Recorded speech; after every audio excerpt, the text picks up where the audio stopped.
Welcome everybody to MogTalk episode 168. Today is June 8th, 2019, and our topic for today is the discussion on job changes going into Shadowbringers. Before we get too far into it, I want to make sure you guys know who's on the show. So I'm going to go clockwise here, and we're going to start with Arthars. Arthars, tell everybody who you are. Yo guys, what up, man? I'm Arthars, playing in the NA server right now. Nice to meet all of you. Yeah. Okay, all right. And Bach? Oh, hey everybody. Hi, I'm Bach Choy. Yeah, playing on NA data center or Ether data center as well. And, yeah, tell us about your camp. Yeah. Tell us about your camp. Yeah. Tell us about the webcam. The cam? Oh, yeah. I made a promise to Frosty last show. He said, if you ever get a face cam, because like people in the last show, right? They're like, yeah, I don't know who's talking because there's no thing that lights up. So I'm just like, yeah, next time I'm on a podcast, I should get a webcam. And Frosty was like, yeah, you gotta promise me, yeah, your face cam debut is gonna be on my show. I'm like, yeah, okay, fine. So, okay. Yeah, here I am. Well, now we have this beautiful man on camera, so I think it worked out pretty well, man. Are you gonna be using your cam going into your streams in the future? I don't think so. Why not? I don't know. Just I like my stream the way it is, you know, like it's like super minimalistic. I'm not as professional as like you guys, you know. I just my stream is super minimalistic. Okay. So I like it the way it is. Yeah. Anyway. All right. And last but not least, and not second either, Balana. What's up, dude? Hey, glad to be your discount Xeno for today. You needed one guy with a big beard, so you know. You cut it off though, dude. Like, I mean, like you had it going. This is 6 months of regrowth. You know, it's coming back. It's getting back in the scene. But hey, what's up? I'm Balana. I play caster in Elysium, and I've been part of the Elysium leadership since it like kind of got put together. So, hello. There you go. And Balana, just to clarify, you're not the second choice, the second pick. You're always the first choice. But I gotta let other people come on the show. And right. so I have been on the show once or twice before. Yeah. So I gotta be fair to everybody else, just to let you know. All right. Good save. Thank you. Guys, so you may have noticed Xeno was going to come on the show earlier, but there's some other stuff going on in the background, and he's just not able to make it today. I won't go too much into it because we don't need to delve into it. But that being said, I do want to make sure you guys all understand what MogTalk is. It is a show based around the Final Fantasy XIV community where we discuss everything from Savage Raiding to Chocobo Racing. And today we are going to definitely dive into the job changes. We won't be able to hit every single one with extreme knowledge and detail because there's 17 jobs and there's 4 of us. And I just feel like we're just going to hit most of the topics. So we're going to be discussing the roles mostly and the changes going into it. One other important thing, we're not going to go really deep into detail on potency. We may discuss it and say some stuff about it, but it's important to realize that we really need to focus on the concepts because that's what's going to stay. They're not going to change a lot of the concepts of the jobs and everything else, but they may and most likely will change potencies to certain jobs. That being said, go ahead, Balana. Not only might they change the potencies, but the way that damage is calculated is changing in the expansion. So if you're looking at, you know, like a 1000 potency skill in the Shadowbringers thing and comparing it to what if that 1000 potency thing would be in Stormblood, it might not exactly line up the same. Right. And I feel like that's most of the community's reaction has been based just purely on, not purely, but mostly on potencies and saying, oh, well, so-and-so job's going to be weaker because they don't do enough damage. That's really what a lot of the conversations are coming to. So how do you guys feel about the way the community has responded so far past the knowledge of all the skills and abilities? I mean, it's the typical alarmist reaction. The sky is falling. Yeah. Wait, the community overreacted? No way. Never. Yeah. No, it seems like it happens all the time, and like this time, it definitely it's sad. Say I don't know. I've seen it a few times, not as much as I have seen it before. But they're like, oh, I'm not going to play this game anymore, especially if it's not, you know, if my job is not able to play in the meta anymore. Why would I want to play this game? You see, that's the reason that's the reason these people usually we don't give a shit about, right? Because they are not playing the game. This just tells you that they are not playing the game. This just tells you that maybe they are new to the game. This just tells you that maybe they didn't live past an expansion long enough to know the game. Like, how many times have it is not the first time. This is the second time we're going into an expansion. How many times have we seen potency or even stuff they show all the way before the expansion, things that are not exactly what it is. But how many times? 2 times. How much more do you need? 10 more expansion for you to wake the fuck up? You know what I mean? Most people should know already, right? And even if the potency, let's just say even if it's lacking, going into the expansion, there is still 2 weeks before normal mode, 4 weeks before savage mode, before the actual final value comes in, right? You know, there will be readjustment, right? So I don't know why people okay, like you guys say earlier, I think looking at potency is wrong. I think what you can at least tell is the difference in the potency rather than how much damage you are doing.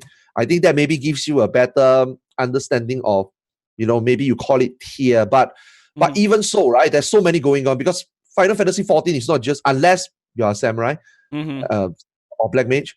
Usually Final Fantasy jobs go hand in hand with one another, right? You need, and then we have new jobs coming in.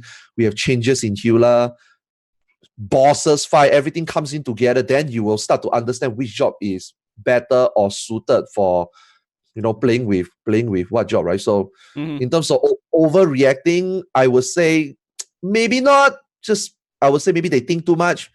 They are worrying for things that shouldn't need to be worried there. So that's how I feel how they usually react. You know. Yeah, we've seen this every expansion. Like in Heavensward, when Dark Knight was first added, everybody was just like, "Oh, this is trash. We're never going to use it." And then everybody ended up using it for A3 to hit the DPS checks there. And yeah, I remember that expansion very well. You know, to play devil's advocate though, okay, I think when people are calculating potency values and stuff, I think that part's kind of like a fool's errand, right? It's because everything's going to be adjusted, and people are already making calculations based on current stats and current calculations, you know. And to me, that's just kind of like, you know, fool's errand, right? But the part that does have value, and I think there is some value to complaining, you know, if people see a change that they don't really like. Like some people, for instance, just as an example, I know we're going to go into detail later, but yeah, as an example, some people don't like how the astral cards work, right? Or some people don't like the healer changes in general, and yada yada yada. And I think it's okay to complain about that, because I know some people are just like, I don't see a problem with it, so you shouldn't see a problem with it. But sometimes complaining about it, making voices heard, is what brings about change too. Yeah. If you look at what happened in Stormblood, I don't know if you guys remember how the jobs came out, you know, out of the box in Stormblood. AoE balance was still like 10%, right? Which is like ridiculous. And then I don't know if you guys remember, but tank stances, every time you change your tank stance, it cuts your gauge in half as a warrior and as a paladin. And everyone was just like, that is so stupid. And I remember Xeno made a video about it saying how stupid it was, and everyone's just like, why are you complaining about Xeno? And like, but like, would anybody actually like if they kept it that way? But they changed it.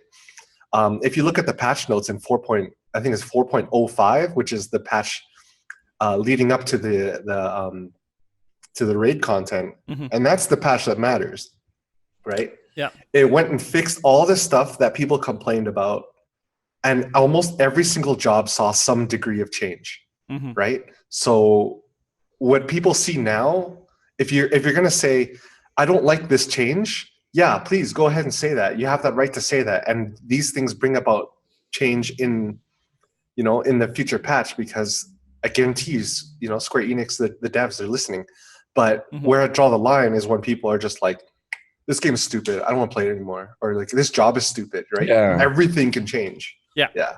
It's important to voice, like, and that's something I wanted to go into as well. I mean, even with like potencies and stuff, you could say, hey, I don't like the potencies show that this job's going to be a lot weaker and a lot behind the other ones. That's fine, but it's not doomsday. Just say, hey, this is, a little bit off. Maybe we could fix this. And then Square Enix, they probably already know. They have 2 months between the build they made and when the game's going to be released is 2 months. And so they can change these potencies. They could go through a lot of other testing. And if you're making your voice out there, for some reason they're like, oh man, I completely blanked on that. They'll see it and maybe they'll make the change. So it's good to do that, but God, it really isn't the end of the world. The stuff isn't set in stone at all. Like, I mean, I guess we'll talk about it later, right? Like, Gunbreaker is definitely one of the best example that I feel 99.9% that job is gonna be not revamp. I mean, haven't even studied. I don't want to say the word revamp. A lot of things is gonna change. A lot of values for Gunbreaker is definitely gonna change. Like, sometimes if you play the game enough or you see enough, you don't even need to come out and compare it yourself. Some things you see on videos, people making those videos, the analysis, the opinion, you kind of know when they put it on spreadsheet. You don't even need to do a calculation yourself. With them showing it to you, we all know Gunbreaker, a lot of Gunbreaker value is going to change, right? Yet, right, a lot of people a lot of people say, oh my God, I've been waiting for expansion for new tank and this tank sucks. Oh, might as well don't release it. I'm going to quit the game. I'm like, yeah. Yeah, Gunbreaker does look kind of weak on paper right now. It's just like comparing it to like Warrior or Paladin. It's like, why wouldn't I just bring those two instead of this guy? Like everything that Gunbreaker really does, like Paladin has an answer for.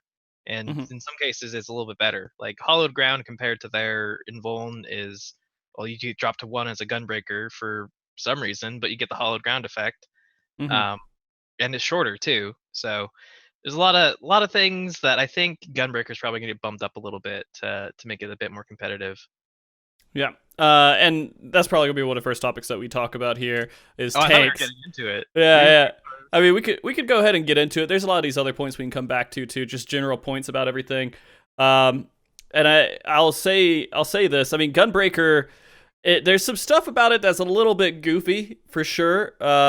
I don't know. I definitely feel like everybody when we were at the media tour and we were going through and looking at Gunbreaker and we saw the Tank Buster, or not the Tank Buster, but the invulnerability move. We're all kind of like, what makes this good in any scenario versus Hollowed Ground? And the only thing I can think of is like, oh well, there's other parts of the job that are really good. Just this part, their invulnerability one isn't that good, and maybe that's the point. But because it's basically like Home Gang. With Home Gang, you negate a mechanic and you basically drop to 1 health. With their one, you negate a mechanic and you get dropped to 1 health. I mean, it puts you at 1 health, right? I mean, it's not like you get down to 1 health. It's like, hey, we're gonna put you at 1 health. And then you have the whole invulnerable time to heal back up, so it's not like awful or horrible. It's but compared to Hollowed Ground, but it should have a shorter cooldown. It really should. Yeah, and I think that's one of the biggest things that I saw that was a little bit goofy, and I feel confident that that's going to change. I don't know 100%. For sure, but no way. Yeah. Like, okay, if you want to put something on a 7 minutes cooldown, you better be as good as the existing 7 cooldown. At the moment, the Gunbreaker Inval has nothing near Hallowed Ground. Now, there's only 2 outcomes. Number 1, it's going to get changed. Most likely, it's going to get changed. I can totally see it either reduction in the CD or I can see it extend to 15 seconds. Because how is it possible that this cooldown, this CD, right, share the same recast timer as a Hallowed Ground, right, puts you at 1 health and 2 seconds lesser? It doesn't make sense. So either it will be reduced or maybe there's something in Halo. Oh, I don't know. I don't think so. Because I think it's okay the way it is for 7 minutes. I just think I would put it out now 100% that invulnerability will get sure.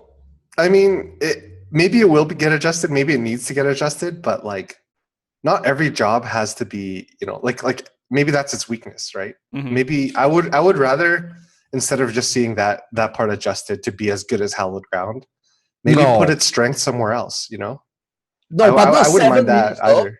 Yeah, 7 minutes. We're talking about, we're comparing it to Hallowed Ground because it shares the cooldown. Yeah, but like let's be honest, the most OP invuln is still Home Gang.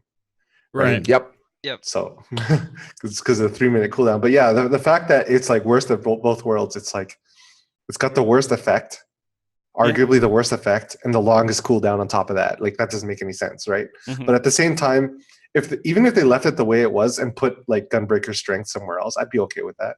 Yeah, that's fine. Yeah, no, I agree. And I think that that's something that I'd like to, if they could make that happen, then sure. And I just on another important note, and I want to make sure that we say this too, when the expansion releases, some jobs are going to be broken. They're just going to be not right. They're going to be off a bit. They're not going to match up with the other jobs.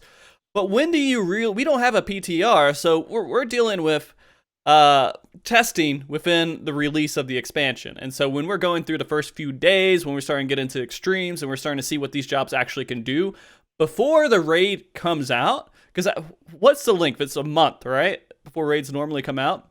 They have 2 weeks, then they have the normal raids, then 2 more weeks, and then they have the savage raids.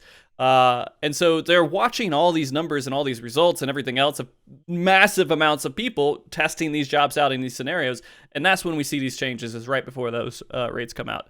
So expect things to be broken. If they're broken, yell about it. Just be like, this sucks. We need to change this. Please change this. But don't don't kill Square Enix over it, right? Don't say you're the worst developers in the world. They're good developers. They just need to know what your complaints are. Yeah, I mean, I was really sad when Stormblood first came out because Summoner was a pile of garbage. And they got a little bit of a buff in the first raid patch, but I'm like, oh man, I'm playing Red Mage forever now. This thing's got machine gun res. Why would they let me play Summoner? And then in 4.1 they did a good amount of reworking on it, and it got to a better place. So even if you don't get the buffs that you want before the raid comes out, you can still pray to Yoshi P that something will happen in the major content patches. Right. And if you are a pretty hardcore player and you like doing meta stuff, right? You like to be part of the meta, you're always going to have around 8 jobs, maybe a little bit more, that are good and just better than all the other jobs, and that will never be fixed. But if you're someone who just likes to play a job and be good at it, you're fine, most likely, when you start getting into the harder content and everything. But that's something that you kind of have to accept as a hardcore player too, right? That things are not going. You're going to have to play a job that you may not want to play if you care more about doing high damage and being optimal and 100%. It just is what it is. Yeah, for sure. Okay, so the other thing, go back, we went a small tangent there from tanks and everything. Gunbreaker, I mean, how do you guys feel about Gunbreaker so far? Excluding the potency, excluding the weird hollowed ground, what are your impressions? It looks like it fun to play. Yeah, looks like it's fun. I don't want to look at the damage, the numbers yet, because obviously it's the least, and because it is the least, and because it's kind of far behind compared to the other 3, I know the number is going to change. So, like you said, looking at potency for now is irrelevant, right? But the way they design the job, the way not just Gunbreaker, the way Gunbreaker play definitely is different from the other 3 tanks. I mean, rotation, of course, there will still be a rotation, but they introduced this off GCD kind of combo. I think that is really cool. I don't think any other tanks have it, but yeah, I think rotational wise, the feel of playing the job is definitely going to be fun. But my problem with some of these tanks, right, is they are selling us this every tank can play a main tank and sub tank role. Now here's the thing. When you don't like that? You don't? No, I like that. I like that. But a lot of people, when they see both sides together, right, all of them feel that tanks overall is like amazing, right? But you guys have to understand, we eventually we, the players, that is going to be making the noise, playing the game, yelling for, asking for adjustment, right? Yelling, not asking. It's going to be yelling, but yeah. Eventually, right, some job will be main tank, some job will be sub tank, which means some off tank cooldowns, we are most likely maybe very gonna see it very minimally, very, very minimally. Like, okay, let's just say Gunbreaker, since we are on Gunbreaker. Some of these Gunbreaker off-tank utility, right? Sounds freaking amazing. But what if machinist never goes into not machinist, oh my god, gunbreaker never goes into a specific role? Then half of those things, or maybe a quarter of those things that we see good, might not even be there, right? But okay, now here's the part I think gunbreaker stood out. The gunbreaker's so-called off-tank utility, right? Out of all the other 3 tanks, right? Okay, except Paladin. I think Paladin is still bastard, but it makes you do feel a way that gunbreaker can fit in. That I think that's the good part. Like their utility, you know, that barrier and their regen that they can give even to themselves. I mean, except for the barrier, they can't give themselves. Most likely, they already have it from the combo. But the fact that they can give it to themselves and they can retain the regen thingy going on, I thought at least that is really good. So, instead of being only a off tank or only a main tank, I think at least gunbreaker does fit in. But the other tanks, I'm not really so sure. But yeah, Really? yeah, and also it's cooldown. Again, some of these things doesn't make sense. No mercy doesn't make sense. More like make no sense rather than no mercy. Like how is this ability? What 10 seconds, 10%, and then 20 seconds, 20 seconds, 10%. Then fight or flight, 25%. It doesn't make sense to me at all. And these are things that again, I'm just gonna look at it like, okay, they have an offensive buff, but potency wise, number wise, I totally expected it to change, because we look at the potency. If we were to look at the potency, right, versus we look at his buff, right, nothing makes sense, you know. Yeah. You know, if we put potency aside, and assume that the tanks will be properly balanced, you know, damage output wise, right? Like obviously some tanks will do more damage than the others, and you know, your strengths lie in different places, right? The overall gunbreaker kit, I find that like a lot of the defensive stuff on tanks in general have been very much homogenized, right? And at first, like I didn't really like that. To me, like homogenization is kind of boring, right? Making all the jobs, like balancing all the jobs by making it the same. You know, every job has Rampart, every job has Sentinel. You know, it's all the same, right? And then now every job has some sort of off-tank utility on a roughly 25-second cooldown that you apply to, you know, to protect your off-tank, and it shares a cooldown with an ability that you use to protect yourself, right? And that whole kit, that whole homogenization thing, you know, it assuming that all damage is even, and then this part, or you know, is balanced, and this part is balanced, and I guess the only thing that really sets tanks apart now is like, you know, very minor differences and the way their rotation plays.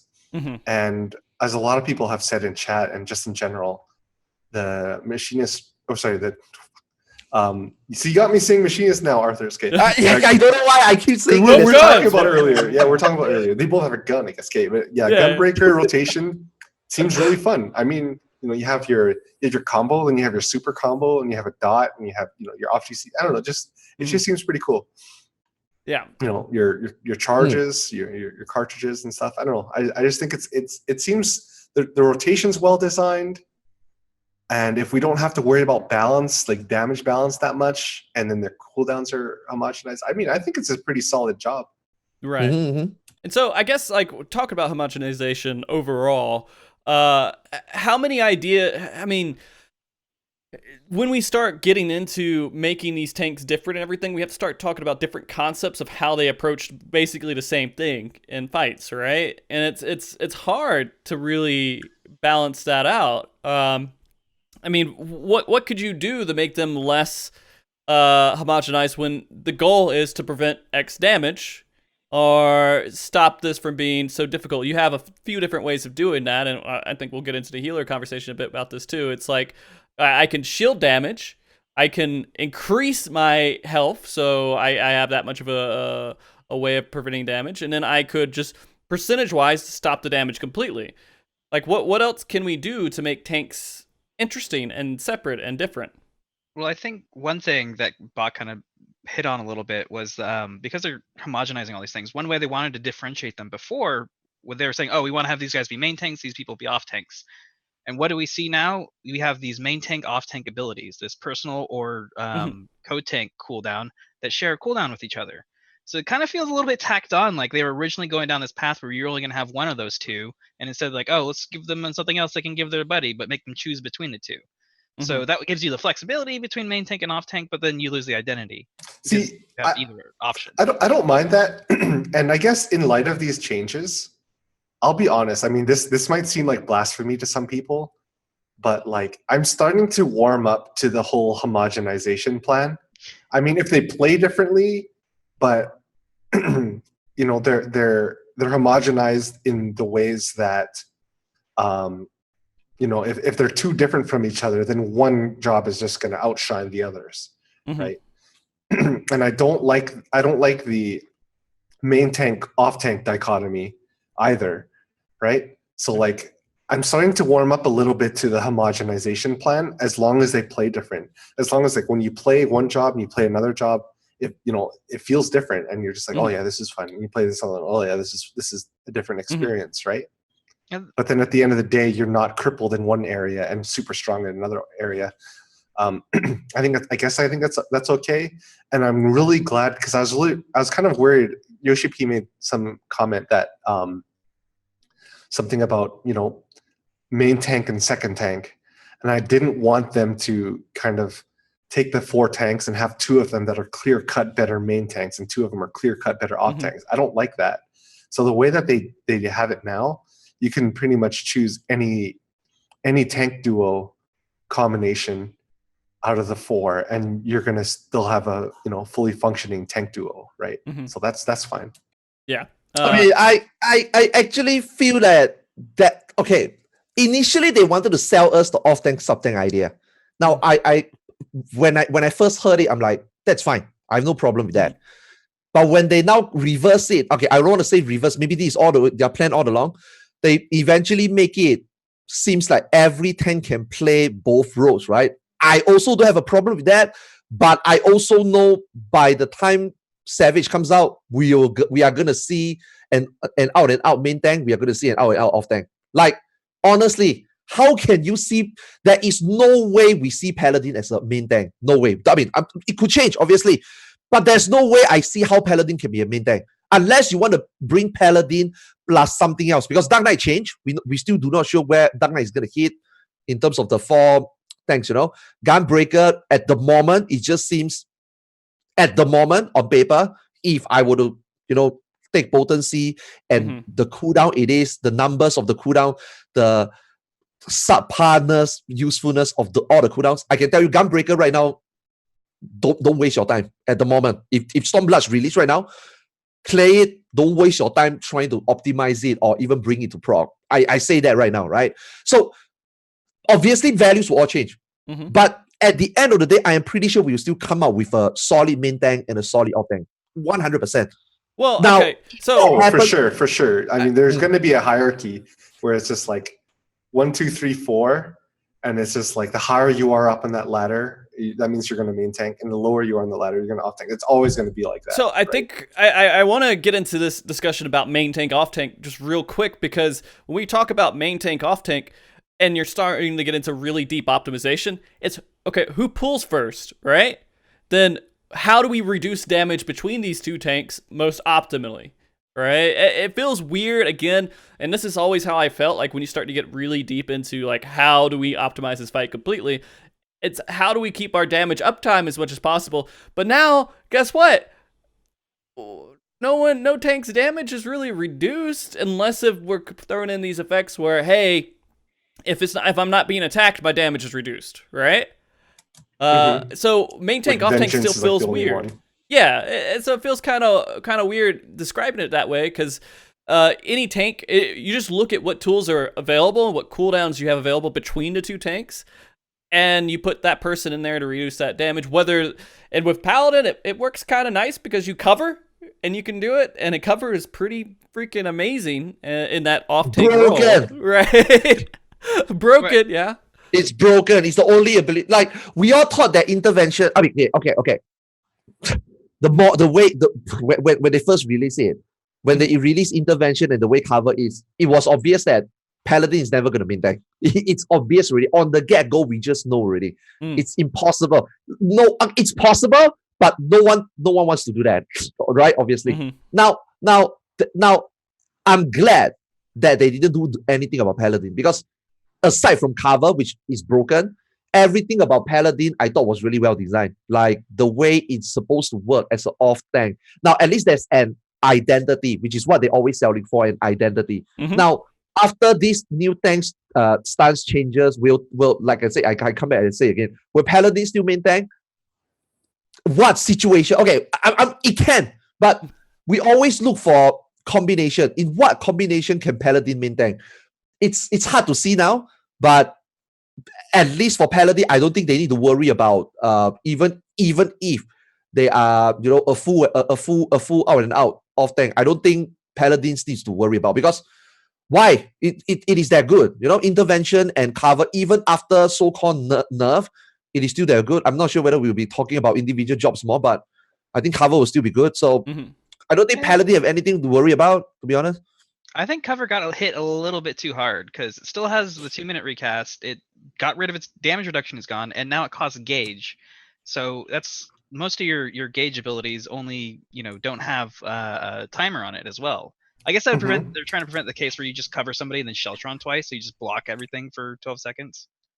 Okay, well, because your tank stance is now free to use though. At some point in the fight, I'm pretty sure both tank was just on the tank stance.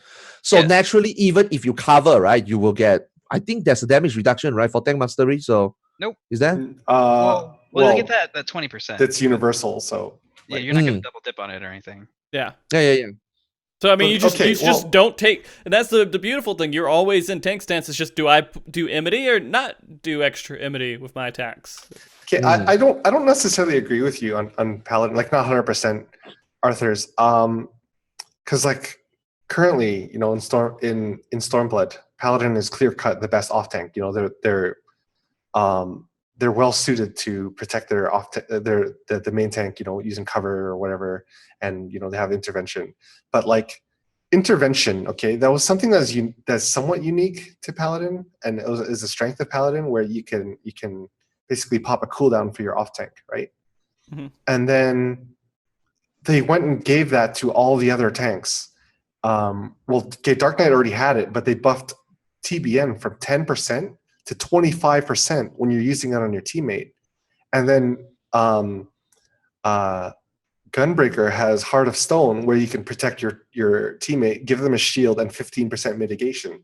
And Warrior, the main tank king, which I still think they will be the main tank king, but even they have, through Nascent Flash, that they can protect their off tank too. And then you look at Paladin, intervention only gives 10%. And you can buff that, but you have to commit one of your own cooldowns to make it stronger. And so when Sentinel got nerfed, the Sentinel 40% is down to 30%, you can't buff intervention as high as you could before. So like intervention is still good. It hasn't changed. It's still good. But when you give all the other tanks a similar tool, especially when it comes to Dark Knight, with their I think 25% TBN on your teammate is nuts, by the way. I think it's fucking nuts. It's nuts, but it's not a full buff, because the harder the shield is to break, it is detrimental to the Dark Knight. Fair enough. It's harder to use. Right? It's harder to use. It's high risk, high reward, right? High risk, high reward. If you fuck up that shield, you lose a lot. But the point is, from a defensive standpoint, I don't think Paladin is like this clear-cut amazing off tank anymore, because intervention has kind of, it's kind of sunk a little, not because it changed, but because all other jobs have a similar ability that are arguably better. Gunbreaker and Dark Knight's equivalent of intervention is arguably better, but then cover no longer mitigates. You can't use it as an extra rampart by covering your tank anymore. It's only supposed to be, I think their intention is to use it for stuff like the 07 bleed, the bleed that targets the prey that's put on a random DPS and you cover them. It's going to be really strong for stuff like that. And Paladin's going to be really strong in situations where both tanks are sharing a tank buster or taking simultaneous tank busters, where you can pop a cooldown for yourself and intervention your tank at the same time, and you're double dipping on that cooldown. That's where Paladin shines. But I don't think they truly shine as a pure off tank like they used to be, like they are currently, right? Okay.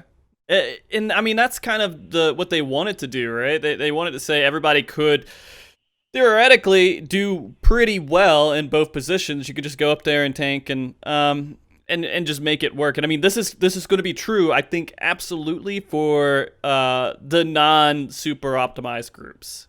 Optimized groups, maybe not. They're looking for that like the extra 0.5% advantage, you know, right? Like what's going to make me like a little tiny bit better, but you know, for most people, they don't give a shit. You know, it's like I want to play this job and I want to main tank. It's like, okay, yeah. I kind of want to ask you guys this too. Do you think with the way that Gunbreaker's Hallowed Ground is working right now, where it takes it down to 1 health, I'm trying to remember, is that going to help LB Cheese at all? Hopefully not. They're fixing LB, right? Isn't it? They're saying, well, I mean, in older content, it's still gonna work the same way. But, yeah, in later contents, they're gonna make it. They're changing how LB works. There's a few like nebulous things that are like, oh, we're changing how this works. Like the stat buff you get from your party, that's changing. We don't have any details on how it's changing. LB generation is going to be changing in the newer content. Hopefully, it's so you can't LB cheese. I did dipped my toe into speedrunning a little bit, and like having to unequip your gear and then equip it before the pull, so you start at low health, is like the dumbest thing I've ever had to do. Yeah, I'm trying to figure it out. I guess we'll see how it all works out. I don't want to see LB cheese as much because that's boring. But then again, I don't do a lot of speedruns, so it doesn't affect me as much. Like my team was like, oh, let's try speedrunning a little bit. So we did 09 and like, okay, well, this one kind of sucks because if we get the wrong rotation, then we gotta just wipe it. It's like if he was doing fire first on us, we're like, oh, just get hit by it and die.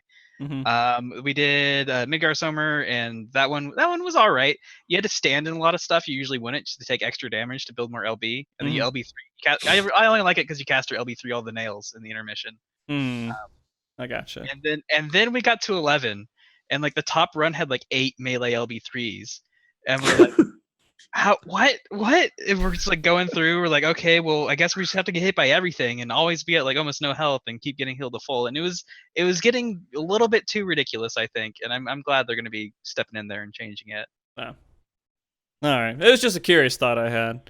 I guess the main last point before we move on to a different role here with tanks that I want to hit is that we talked a little bit about tank stances and everything, but this is actually a pretty crazy change for people who actually like tank stance dancing and optimizing that in the best way as possible. Now it's completely destroyed any kind of like thought process to it. Gone. It's all just turn it on when I need to get aggro and leave it off when I don't, right? How do you guys feel about that? Okay, here's one thing. There's good and bad. There's good and bad. There's kind of like a tank skill floor, or I guess like a knowledge floor. But basically, when newer tanks play, they don't know when they should have tank stance on and when they should have tank stance off. Whereas like veteran players are like always off, right? Right. So that there's kind of like a little barrier there, and the fact that they're removing that is good.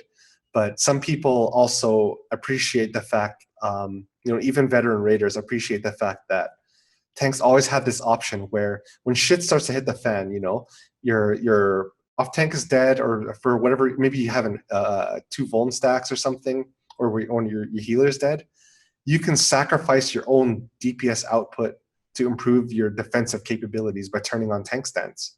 And that option is no longer available, right? And that was kind of like a layer of tank skill where people, when good tanks knew when to sacrifice damage for defense, right? And that element is removed, and some people don't like that, and I can see why. The other thing I like about tanks in general, though, that makes up for it, is tanks now have an improved ability to protect their off tank or their co-tank, right? So abilities like Heart of Stone, the improved TBN, Nascent Flash, and then of course, intervention, which Paladin's already had, right? I like the fact that tanks now have that extra layer of responsibility where you have to protect your co-tank, right? So you think that they're kind of removing that DPS optimization? I mean, I guess you're right. In the end, it's either on or off. You end in you always have it on or you always have it off. That's really the two kind of players that you have right now. There's very few who kind of juggle in between all that. Right. But like, so you think that giving them, instead of this way to maybe optimize DPS, because it really wasn't even there once you hit like the end game of tanking, now they're adding this way of optimizing doing defensive moves, and that actually is a little bit more interesting. Yeah, I guess so. I mean, I personally like the fact that tanks are responsible for each other now. I do like that. On top of stuff like, you know, reprisaling, hitting your every tank has a way to mitigate for the party now too. So tanks have a heavier defensive responsibility than they have currently. Like in Stormblood, like in Shadowbringers, they'll have a higher defensive responsibility, and each of the tanks also have a slightly more complex rotation. So all in all these people are saying, "Oh, tank's going to be so easy now without tank stance and with aggro, blah blah blah."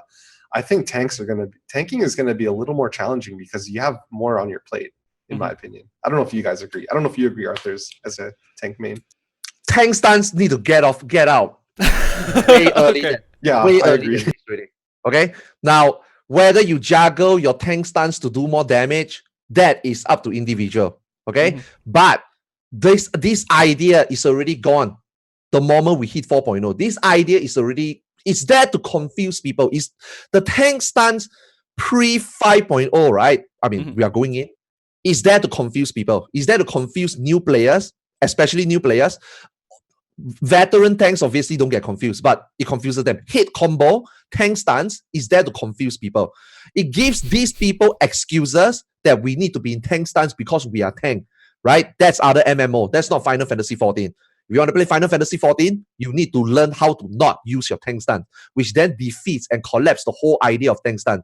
People have it for an excuse. People use it for an excuse. Now that this excuse is gone, I'm pretty happy it's gone. That, hey, at least these players no longer have an excuse anymore, number one. Number two, right? Yes, I kind of feel that,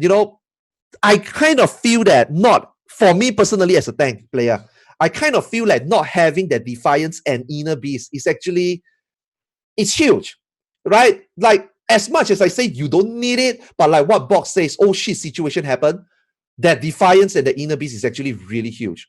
Now on paper, it seems like we are not getting that option anymore. But instead, we get, say, a 25-second raw intuition that kind of acts like your, some people say that, oh, now you have your, well, that is technically your Inner Beast now, but dude, that is not enough to cover the loss of Inner Beast, man. Let me tell you, right? Yeah, now, Amity. It's no inner release, inner beast spam where you just heal yourself back up to full and take half damage for like the 20 seconds or whatever. Yeah. Like, it's okay, you don't do that. You obviously don't do that. But that option that is here now, although application is only say 1 in 100 times or 5 in 100 times, it's actually still useful. So on the warrior standpoint, I'm actually kind of sad that things like Unchained, Defiance, Inner Beast is actually gone. I'm actually quite sad about that. But I don't know, man. What happens now? Let's just say tank swap happened, and then warrior now become the off tank. Now warrior has to become the main tank. Where is your oh shit button? I think Paladin got improved tools for that. Dark Knight has been doing that since they were released. So I don't think Dark Knight suddenly will have a problem with doing it. This Gunbreaker, new job, we'll see how it plays. But like for warrior, right? I think tank stance for warrior being gone, probably I would say getting hit the hardest, but otherwise should be still fine. But definitely warrior will feel a little bit more, in a sense, boring in a way. But hey, you know what? You have that off-tank thingy, maybe that will even out so-called your, your play style, your skill set. I don't know.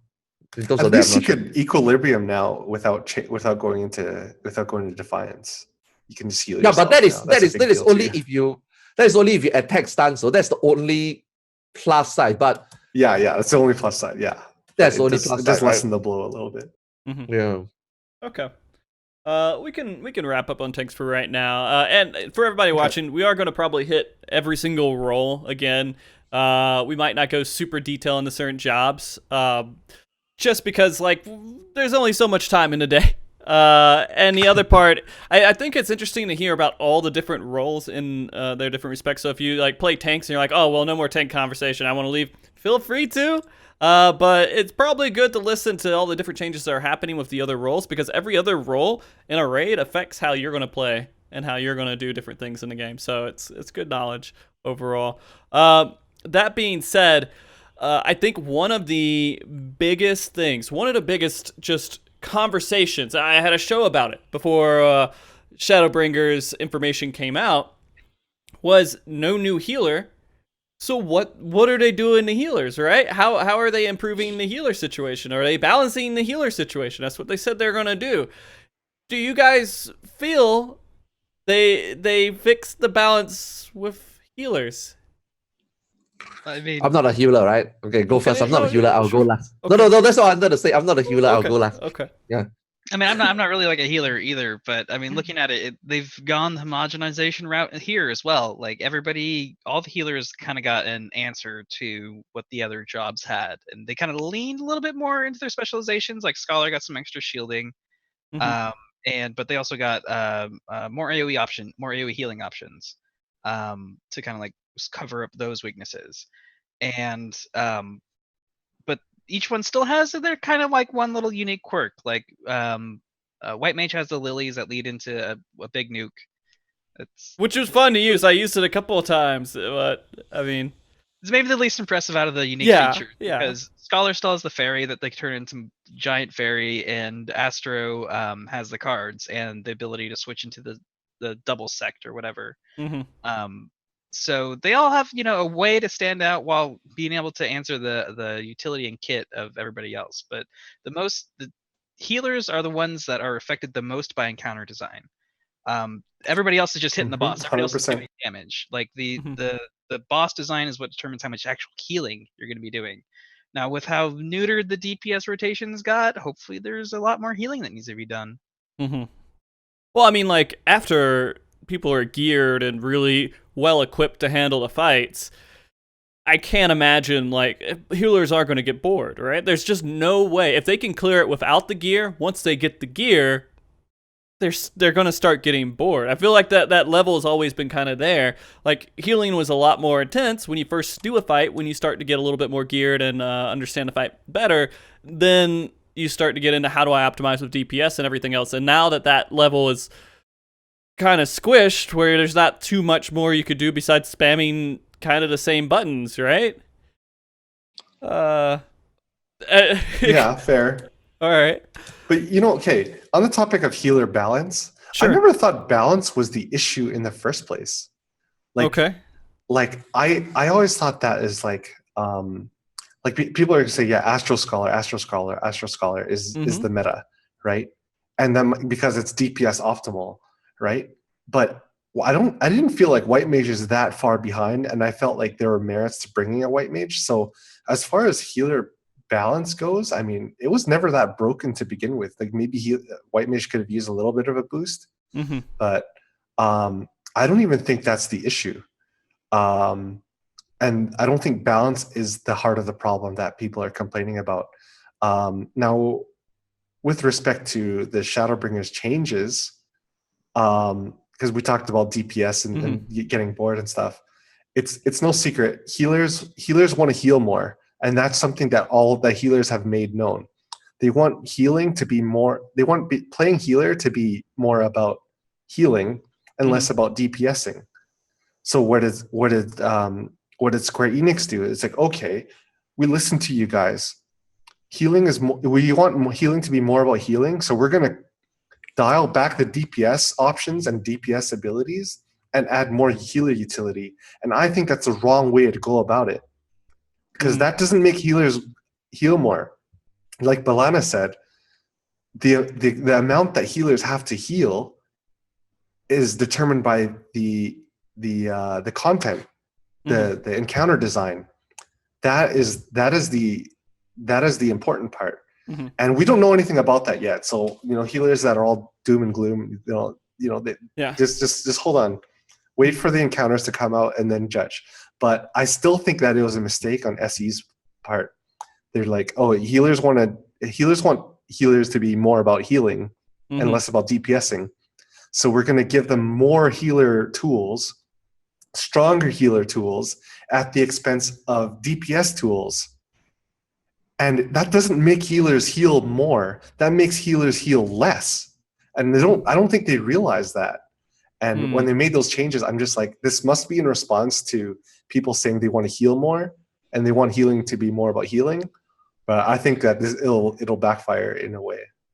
Okay. Well, I mean, Okay, I'm not. Go ahead, Arthars.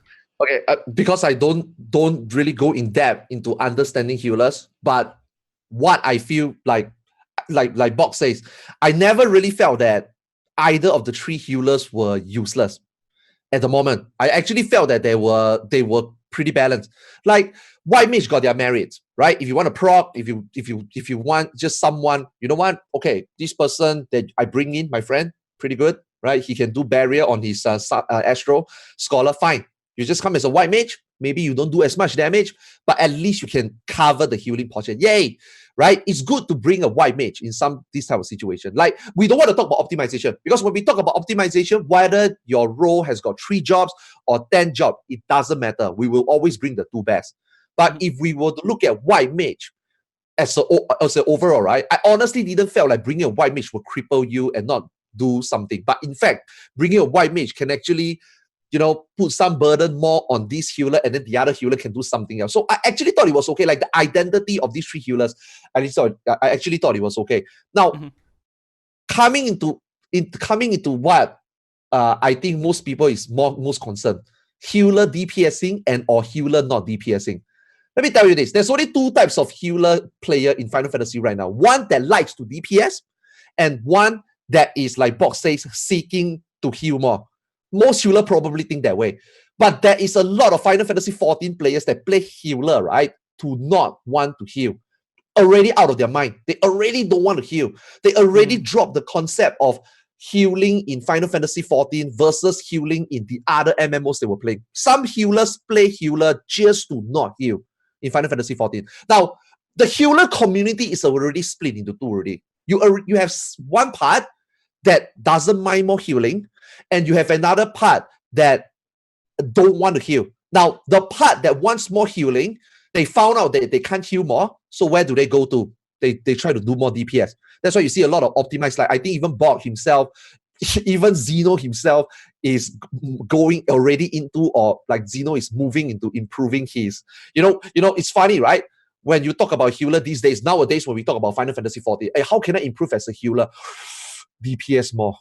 When can I DPS more? When can I heal less? That is Final Fantasy 14 healer right now. Now, this shit has already been going since, I don't want to say 2.0. I think 2.0, a lot of people is still on their comfy side. I personally play healer in 2.0. A lot of people are more reserved in terms of DPSing. But 3.0 onwards, some of the fights they introduce start to make the players think about DPSing more. So, like, for example, when Xeno say, how can I improve my Astro? How can I improve my Scholar? The first thing that always comes out is, how can I heal? I didn't need to heal there. This is the part I can do. I'm like, okay. So this is what it has become. And the 14 healer community is already split into multiple segments in terms of how they feel about how much is a good mix of healing. Is 75% healing better or 25 DPS, is 100% better. They are already split already. So when Square Enix gonna bring in this healer change, right? Again, we don't know the encounters, right? It is always gonna upset people. That's why whatever change is gonna happen, there's gonna be healer typing shit on social media, voicing about their concern about which is good, which is bad. That is already bound to happen already. You have to accept that. Now, if the fight is designed in a way with all the tools we touched on earlier, right? Although we didn't go too in depth, right? Now that all the tanks has got mitigation, now we got off tank stuff. Main tank has got better stuff. We got better CDs, kind of, right? Where does it put for healers?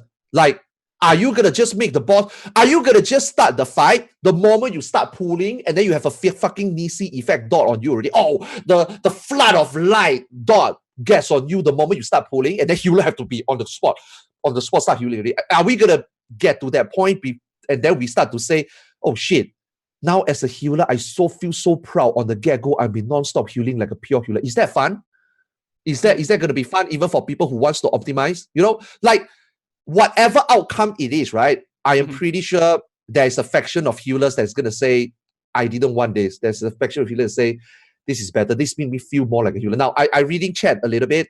A lot of people says that this is going to put more stress on casual.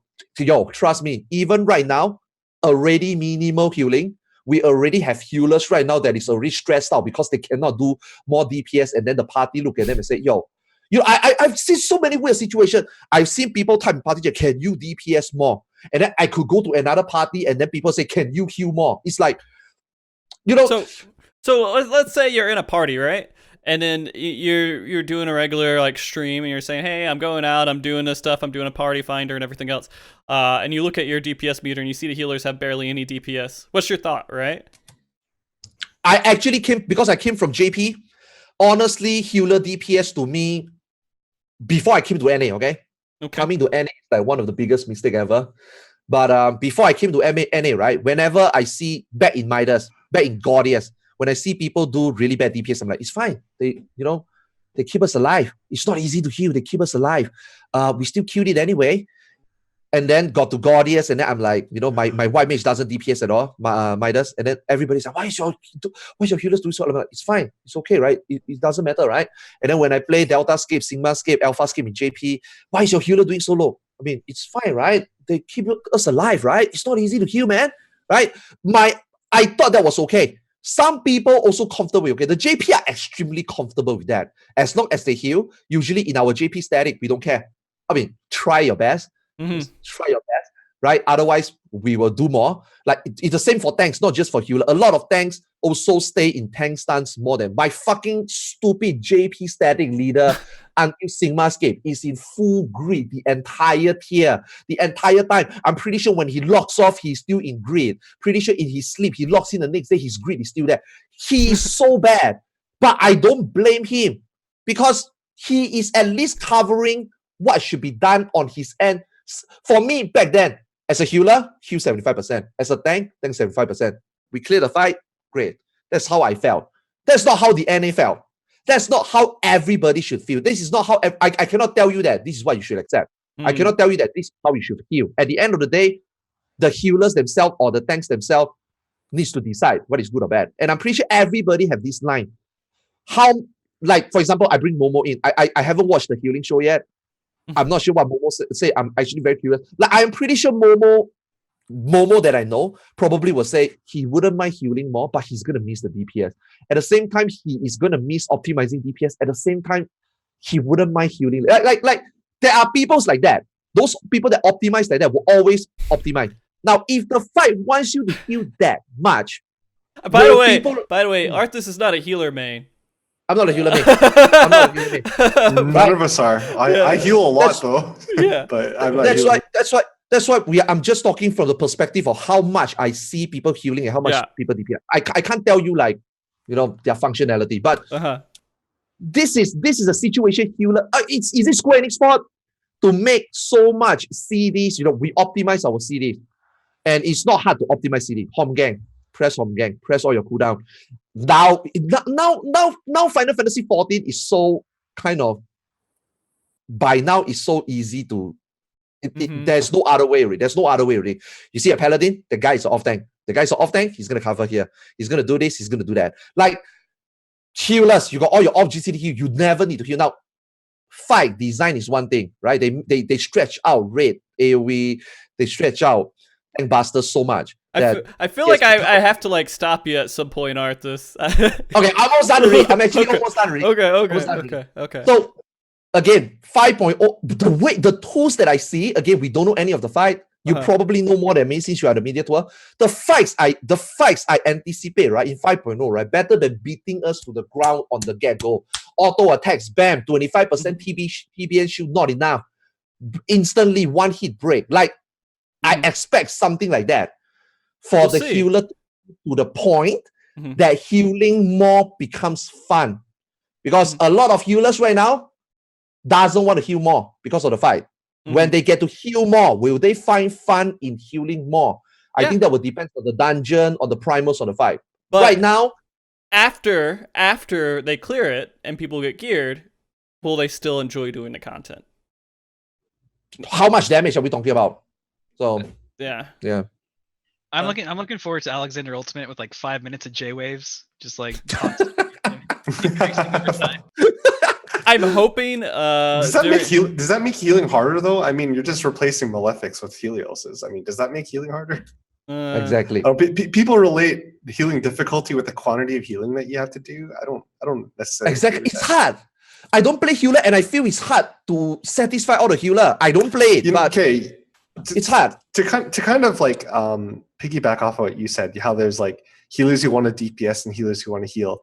The healers who want to DPS a lot, it's not because they don't like healing, but it's because damage is in this game, okay? This is just how this game is designed. That your damage output as a healer is basically the reward for efficient healing. The more efficiently you heal, the more time and the more MP you will have to do damage. And as you get better at healing, as your gear gets better, as your skill gets better, you'll create more time and space to DPS. So that's why people like to DPS so much, is that DPS is the metric at which healing efficiency is measured.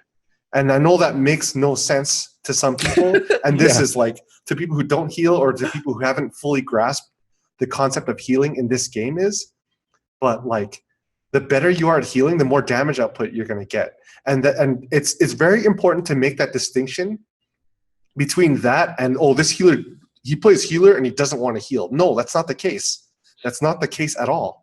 No, there is. There are. There are people like that. Those people are fucking sick and need to see like shrink. Okay, I dare you talk to Muni like that.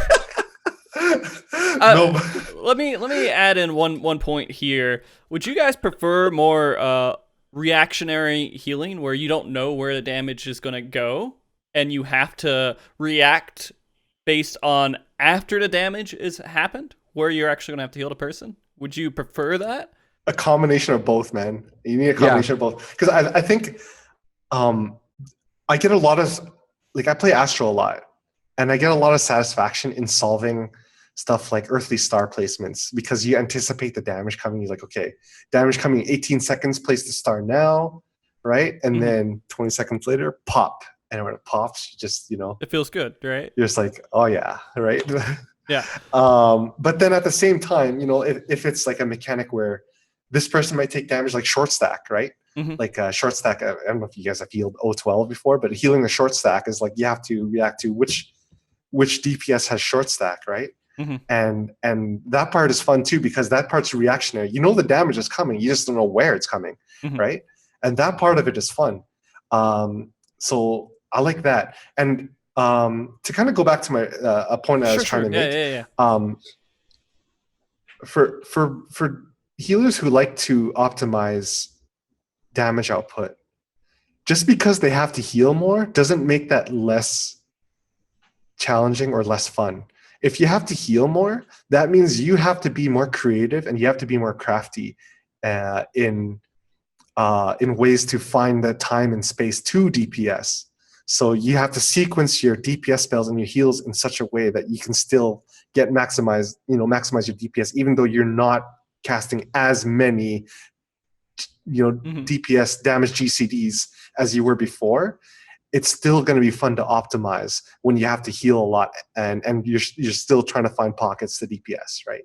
So that, I think that's the direction they should go in. And like Balana said, that all ties in with encounter design.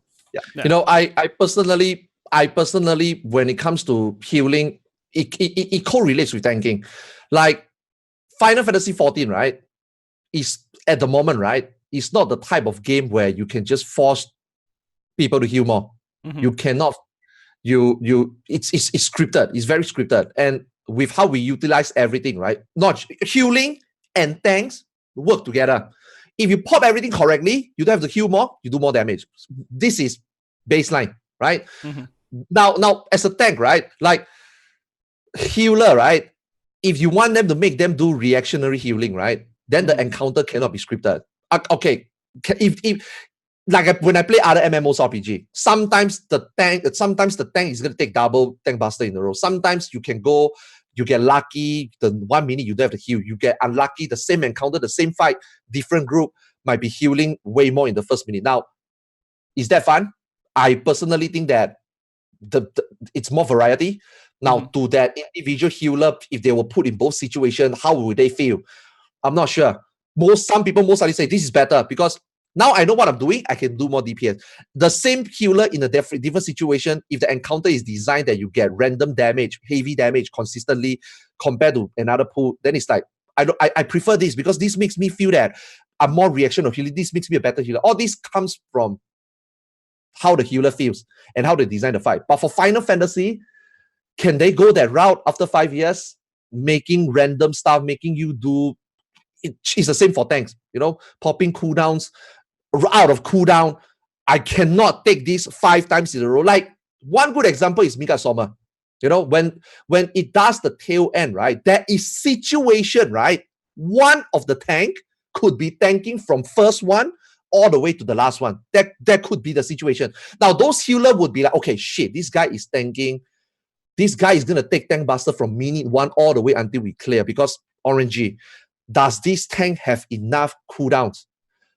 Tanks that play enough, you will spread your cooldown nicely, you will have enough. Those healers that knows that this tank is getting this much will know that I'm going to put on so much mitigation, I'm going to try to barrier this guy.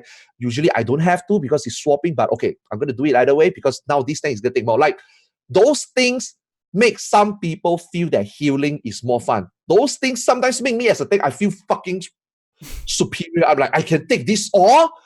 People cannot even take one. I can take all of them. My cooldown management is amazing, right? It makes me feel better. But does everybody feel the same? I'm pretty sure some tank is like, God damn it, it's me again. Oh my God, this tank is using hell out here. What happened to the next one? You tell me I'm gonna, bury the fuck out of you the next one. All this is really how people take it. But yeah, it's all FF logs, man. I mean, that's what it comes down to. You're not gonna please. You're not gonna be able to please anyone, everyone. No matter what you do, someone's gonna be upset about it, right? You just have to please as much people as we can, I guess. Yeah. On this topic, the other thing about encounter design and incoming damage, right? And another problem with that is another dilemma or challenge is if they ramp up, if they force us to do too much healing, I think that SE is afraid that the novice healers will not be able to keep up with that damage, and then the party will just die. So that's why that I feel like they consciously limit how much damage a boss does to the party, right? And then the healers who are really comfortable, the healers who are like the veteran healers, they're just DPS. They're spending like 75% or more of their GCDs on damage because there's nothing to freaking heal, right? So like, what do you do now is because if you put the damage too high, novice healers are going to be overwhelmed. But if you put it too low, then the veteran healers are going to be like, there's nothing to heal. And I only have 1 dot and 1 nuke. So this job is so boring. I have 2 buttons this entire fight, right? So I honestly think I would rather that SE errs on the side of too much damage on the party. I think they should put more faith in the players. Even novice players will be like, shit, I'm struggling to keep up with this, but I will get better. Well, I mean, that's the thing. You need the player to question, what can I do to be better, right? If you can make them at least question that a little bit, I think that's good design. If they don't question ever and they're like, oh, this is easy, I don't have to think about it, I just heal and I clear it, it feels like it's kind of a weak design to me. I feel like right now the player base is ready for maybe a little bit of a boost in Savage. It doesn't have to be a lot, but just enough to where the player base says, all right, well, I have to get a little bit better. And that was one of the big issues, I think, of course, if we go way back in time with Heaven's Ward, where we had that giant jump for a lot of players that they weren't expecting going into that first tier. That's why people fell out. But let's say we had fights that were not, that were kind of used to that difficulty at that point. I think we would have been fine. We'll see how that goes. I know a lot of the healer conversation so far has been really on fight design. Not so much but to tie that in with the Shadowbringer stuff, because they've given us so many like more healing tools, I think I hope that that's a clue that they will also increase the damage output to the tanks and to the party, right? But anyway. We also got our first GCD heals added to the game since the jobs were first introduced. Yeah, they added GCD heals. What's up with that? Yeah, pretty interesting. And that's good because I mean a lot of people were talking about they want GCDs, right? Because GCDs makes it a little bit too easy. My argument was just that like everybody's kit was getting so stacked with healing options. They were getting all these OGCDs that you didn't want to spend any GCDs on healing because you could do that with damage and just heal with your off globals. And they're actually going back in. There's they have Flatus Solus to White Mage. I'm not quite sure what else they added, but they're actually giving you buttons to press that heal instead of just having things you weave in between your damage. Yeah. Okay. There's one thing I want to talk about this. Sorry, because there's a few things that I want to hit on healers, in particular to Jobs himself, that people have been talking about. I feel like it would be upsetting a lot of people if we didn't talk about Astro cards. Oh my god. Because I feel like that's. I'm sorry. I'm kind of going a little bit of a different direction, but Astro cards right now are 2 cards, right? Yeah. Well, kinda. Yeah. Yeah, it's kind of weird. Like you mean like right now as in? No, as going into Shadowbringers, it's 2 cards. Like Stormblood currently? No, Shadowbringers. Oh, in Shadowbringers, yeah. The new design of cards. I don't like it. There's 2 cards and they come in 3 different flavors, basically. Yes. There's damage to your melee, there's damage to your range, and they either have a lucky star, a horseshoe, or a blue, balloon. And it's kind of weird that they went. I guess it makes it easier for them to balance it, because in the end, it was really about who do I give balance to? I mean, there were some options where I guess spear and other things could maybe work out, but it was always about balance. And now every card is balance in its own way, right? Just do I balance a range or do I balance melee? We talked about this in the healer show a few weeks ago, but I didn't really like the way that Astro cards are currently, because you have 6 cards. I think that's too many. 2 of the cards don't really do anything, and then 3 of the cards are just different flavors of balance. One of which people don't even really want, which is arrow. Don't give me arrow. I wanted balance, right? And then what they changed it to, in my opinion, is even worse and even less exciting, like less interesting. It feels like those Fisher Price games where you're like, you have like the kids have like those like a square block and a triangle block and a circle block, and you're trying to put the right block in the bucket in the right hole. That's what the new system looks like. It's just like, I have a melee card. You just have circle. You have 3 squares and 3 circles and 3 circle holes and 3 squares. Well, actually, just 2 holes. Exactly. Really, that's what it freaking feels like. It feels like that Fisher Price game with like I feel like an infant can solve this, and now I look back at the current system with like balance, royal roads, threads, and I'm just like, maybe I shouldn't have complained about this because the new system's even worse. And it's just like, and not only that, but a lot of players like to support. I am one of those players. I like supporty roles where it's just like I have a lot of different ways. Some are defensive, some are offensive, and I have like this support. I have the support job that fills that niche, right? Where I'm like, we're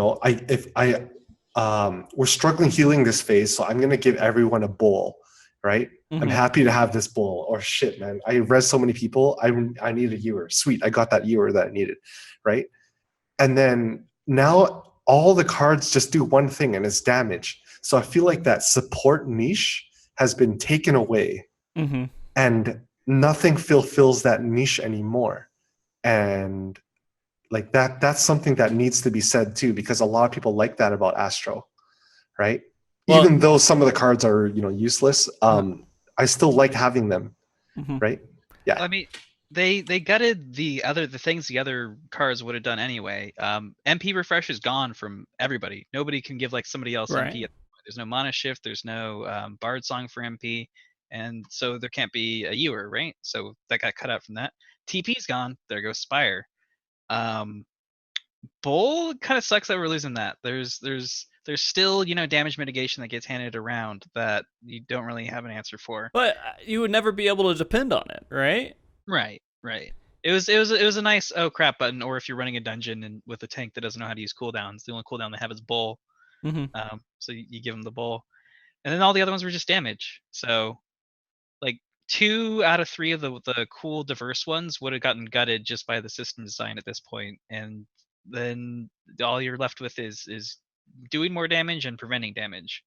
Mhm. And that still, you know, sucks that you're losing that. It would have been nice if one of the cards was make people do more damage and the other card was make people take less damage.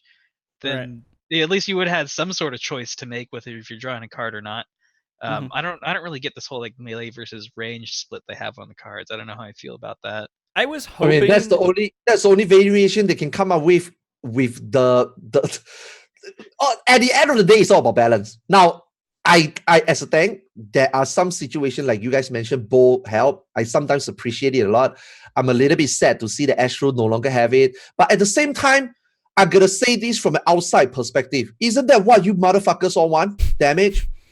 The difference now is 6% and 3%, but isn't that what everybody wants? I mean, I could be wrong. I mean, yeah. When every time when I go to a healer stream, everybody's like, God damn it, it's not a balance. Everybody I go to an Astro stream, God damn it, it's not balanced. Every time I go to a melee stream, God damn it, it's not balanced. Every time I go to some tank stream, where is my balance? Isn't that already became all about? I mean, Yeah, it was always isn't that guys what you guys wanted? Yeah, there's but always when a you, fringe case for those other cards to be useful. Yeah, I don't know. I feel like they could have done some other level of complexity to it. Just something. I mean, just make it to where damage isn't a thing anymore. Every single card does damage in some way, but they also have maybe another effect. Oh, this reduces damage. Oh, now maybe do I need to reduce damage on somebody and give them increased damage at the same time? Maybe. I mean, you could add in little effects like that. I think that wouldn't be a huge deal if you used it or not. So maybe you had another level of how to optimize the cards instead of just damage and ranged or right. You see, melee. I think the redesign of the Astro card system is it's kind of in response to the main complaints about the current card system. Complaint number 1, it's too RNG heavy, right? So their answer to that is make all cards balance. So now there's no more RNG. And it's just like Arthur said, you know, oh, that's not a balance. This sucks. I can't draw a balance. That sucks. You know, and that's just the nature of RNG. It's like as a bard. Oh shit! I didn't crit. I didn't get any procs. That sucks, right? And that's just the nature of RNG. But when you do draw a balance, you're like, holy shit, guys! I got 5 AOE balances, and we're like 4 minutes into the fight. This is awesome. Do not wipe. And that's kind of part of the journey. That's part of the fun. I mean, I don't know why people are so adverse to this RNG thing, but you know, people said they didn't like the RNG aspect of cards. So SE's like, okay, we have heard your complaints. We're removing RNG. All cards are now balanced. And I'm just like, what have you done, right?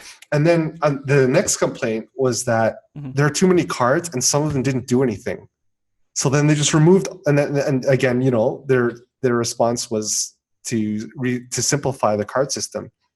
And I don't know, I just feel like it's such a ham-fisted solution to like complaints that they probably shouldn't have even listened to in the first place, because you know they have been like I think some of these complaints are kind of like baseless. They should have stuck to their guns when in 3.0 when they introduced this job and they want this job to be the way it is, like Now, I suffer a lot in 3.0 Astro, so at least I can tell you about 3.0 Astro. When they want to make this job, they wanted to make this card matters. Whereas you got subpar heals and or subpar barrier. That was what they wanted, so that you can distinguish the three. One is a very good out-and-out healer, one is a very good barrier, and then you've got Astro that does sit in the middle, that doesn't do good in both, but have their card system. That was what they wanted. That was not what the player wanted. That's why Astro went from that to 4.0 that way to now 5.0 this way. Eventually now, like, I mean, again, I don't play healer, man, but I look at what Astrologian will become, right? And what Astrologian is now, right? And what it will become, right? It kind of seems like Astrologian is basically somebody is going to do like very good on both ends and then give out damage.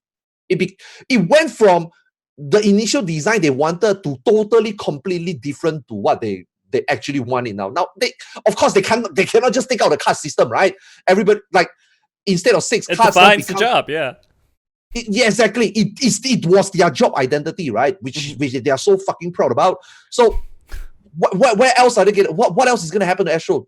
This is what's going to happen to Astro. And to be honest, when it was all about balance, I already can kind of foresee. You know, we actually even make jokes about it. Like before the job description even came out, we already make jokes about it. Yo, I was thinking that, by 5.0, all we're going to get is maybe bow and balance. I actually felt bow was okay.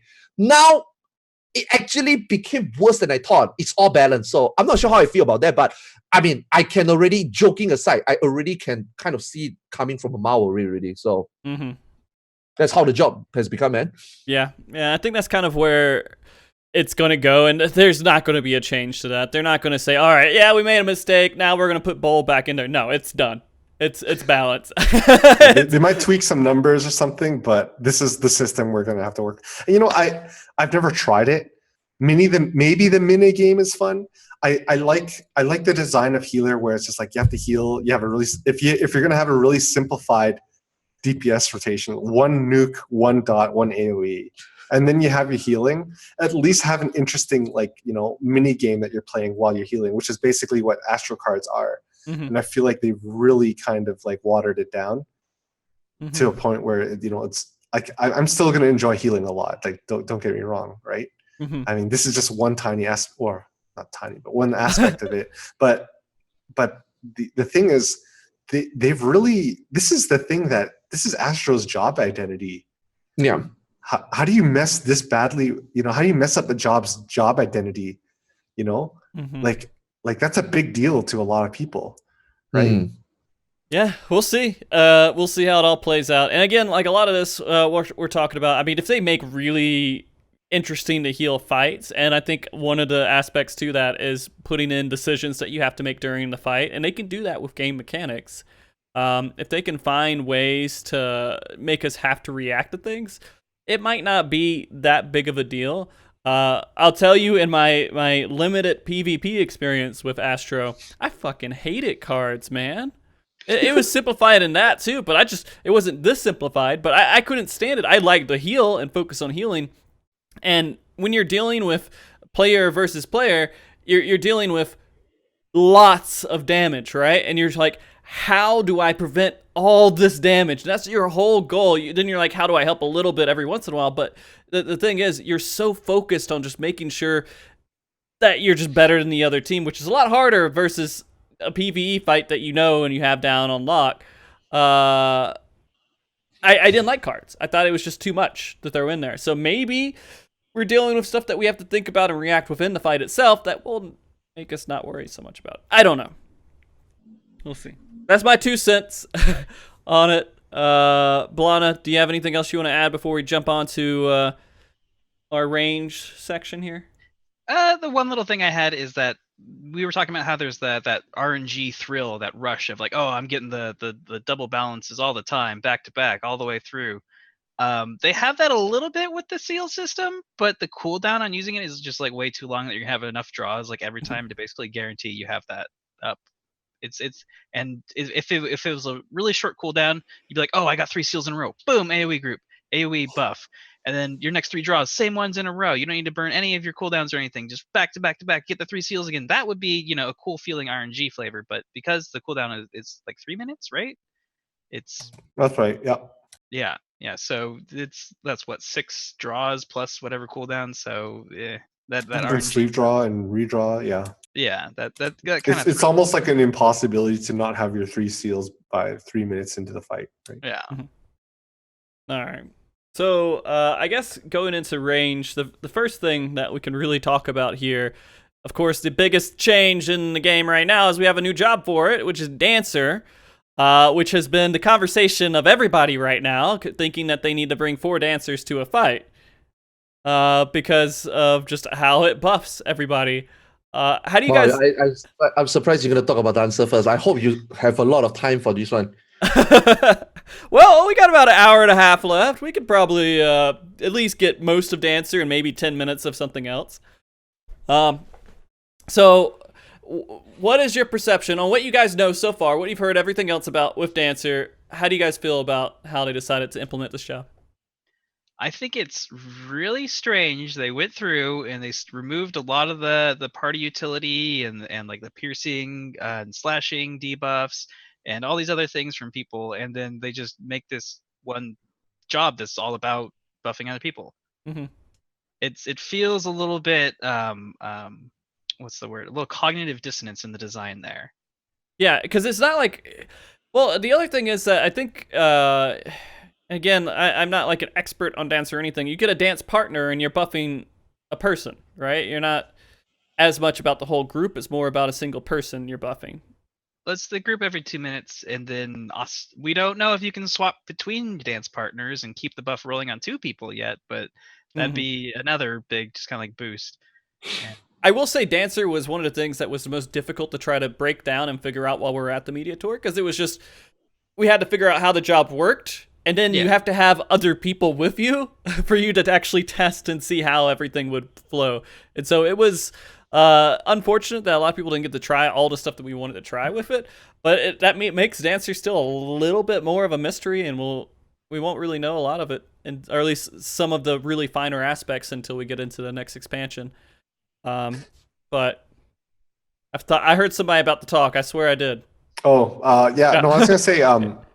everyone's saying all this stuff like, oh, dancers seem so OP because they have all these party buffs and stuff. Mm-hmm. But like, again, we don't know what their personal. We don't really know what their personal damage output is going to be, right? Like potency values, stuff like that. You can't really trust them right now. Calculations, you can't trust them right now. Right. So for all we know, they can have the lowest personal damage, and then they make up for it by buffing other players. And at the end of the day, you're not sure where the total damage contribution is going to fall, in comparison to the alternatives, Bard and Machinist. You don't know that. Mm-hmm. So I think all these people saying, oh, yeah, Dancer's so OP. Yeah, Dancer's going to be meta for sure. Like it's a foregone conclusion. I think people are too quick to crown Dancer on such limited knowledge. Mm-hmm. All I know is I don't mind utility heavy jobs, and it is a little polarizing. Like Balana said, they're taking a step away from it, and then they made this job that revolves around it. It's like, okay, yeah, but I mean, looking at how the job plays out, it seems really fun. And I do like how DPS jobs, I don't know if you guys see it the same way, but like within one like DPS like sub archetype, ranged, caster, melee, right? You have some jobs that are like selfish. They don't provide anything for their teammates. They just do high damage on their own. So their job isn't to buff, it is to be buffed by things like Dragon Sight and being a dance partner and so forth. Like, namely Samurai Black Mage, I guess Machinist now. And then some of the jobs are buffers, like Dragoon, buffs a single person with Dragon Sight. You have Dancer, right? And then you have some jobs that like Ninja has Trick Attack. I think that's okay. And having one selfish DPS in your party is a good thing, because now you have someone to feed all the balances to and basically pad, but I don't mind that design with DPS jobs, and I think Dancer being like a buffer of sorts, and then having selfish DPS jobs, I kind of like that overall design personally, but we'll see how it plays out. Yeah, Arthas, you look like you're just like dead, dude. Are you real hungry, Arthas? Nope, I was just waiting for this moment. Okay, all right, let's Dancer, right? Dancer is a mistake. Dancer is a fiasco. They do not know what they dive themselves into. It is a can of worm waiting to be opened in 5.0. And once it opens, you are not going to contain it. There is zero way a dancer can be overall generally says this is a good job. No way. There is no situation. Why? There's only 3 situations a dancer can come up with.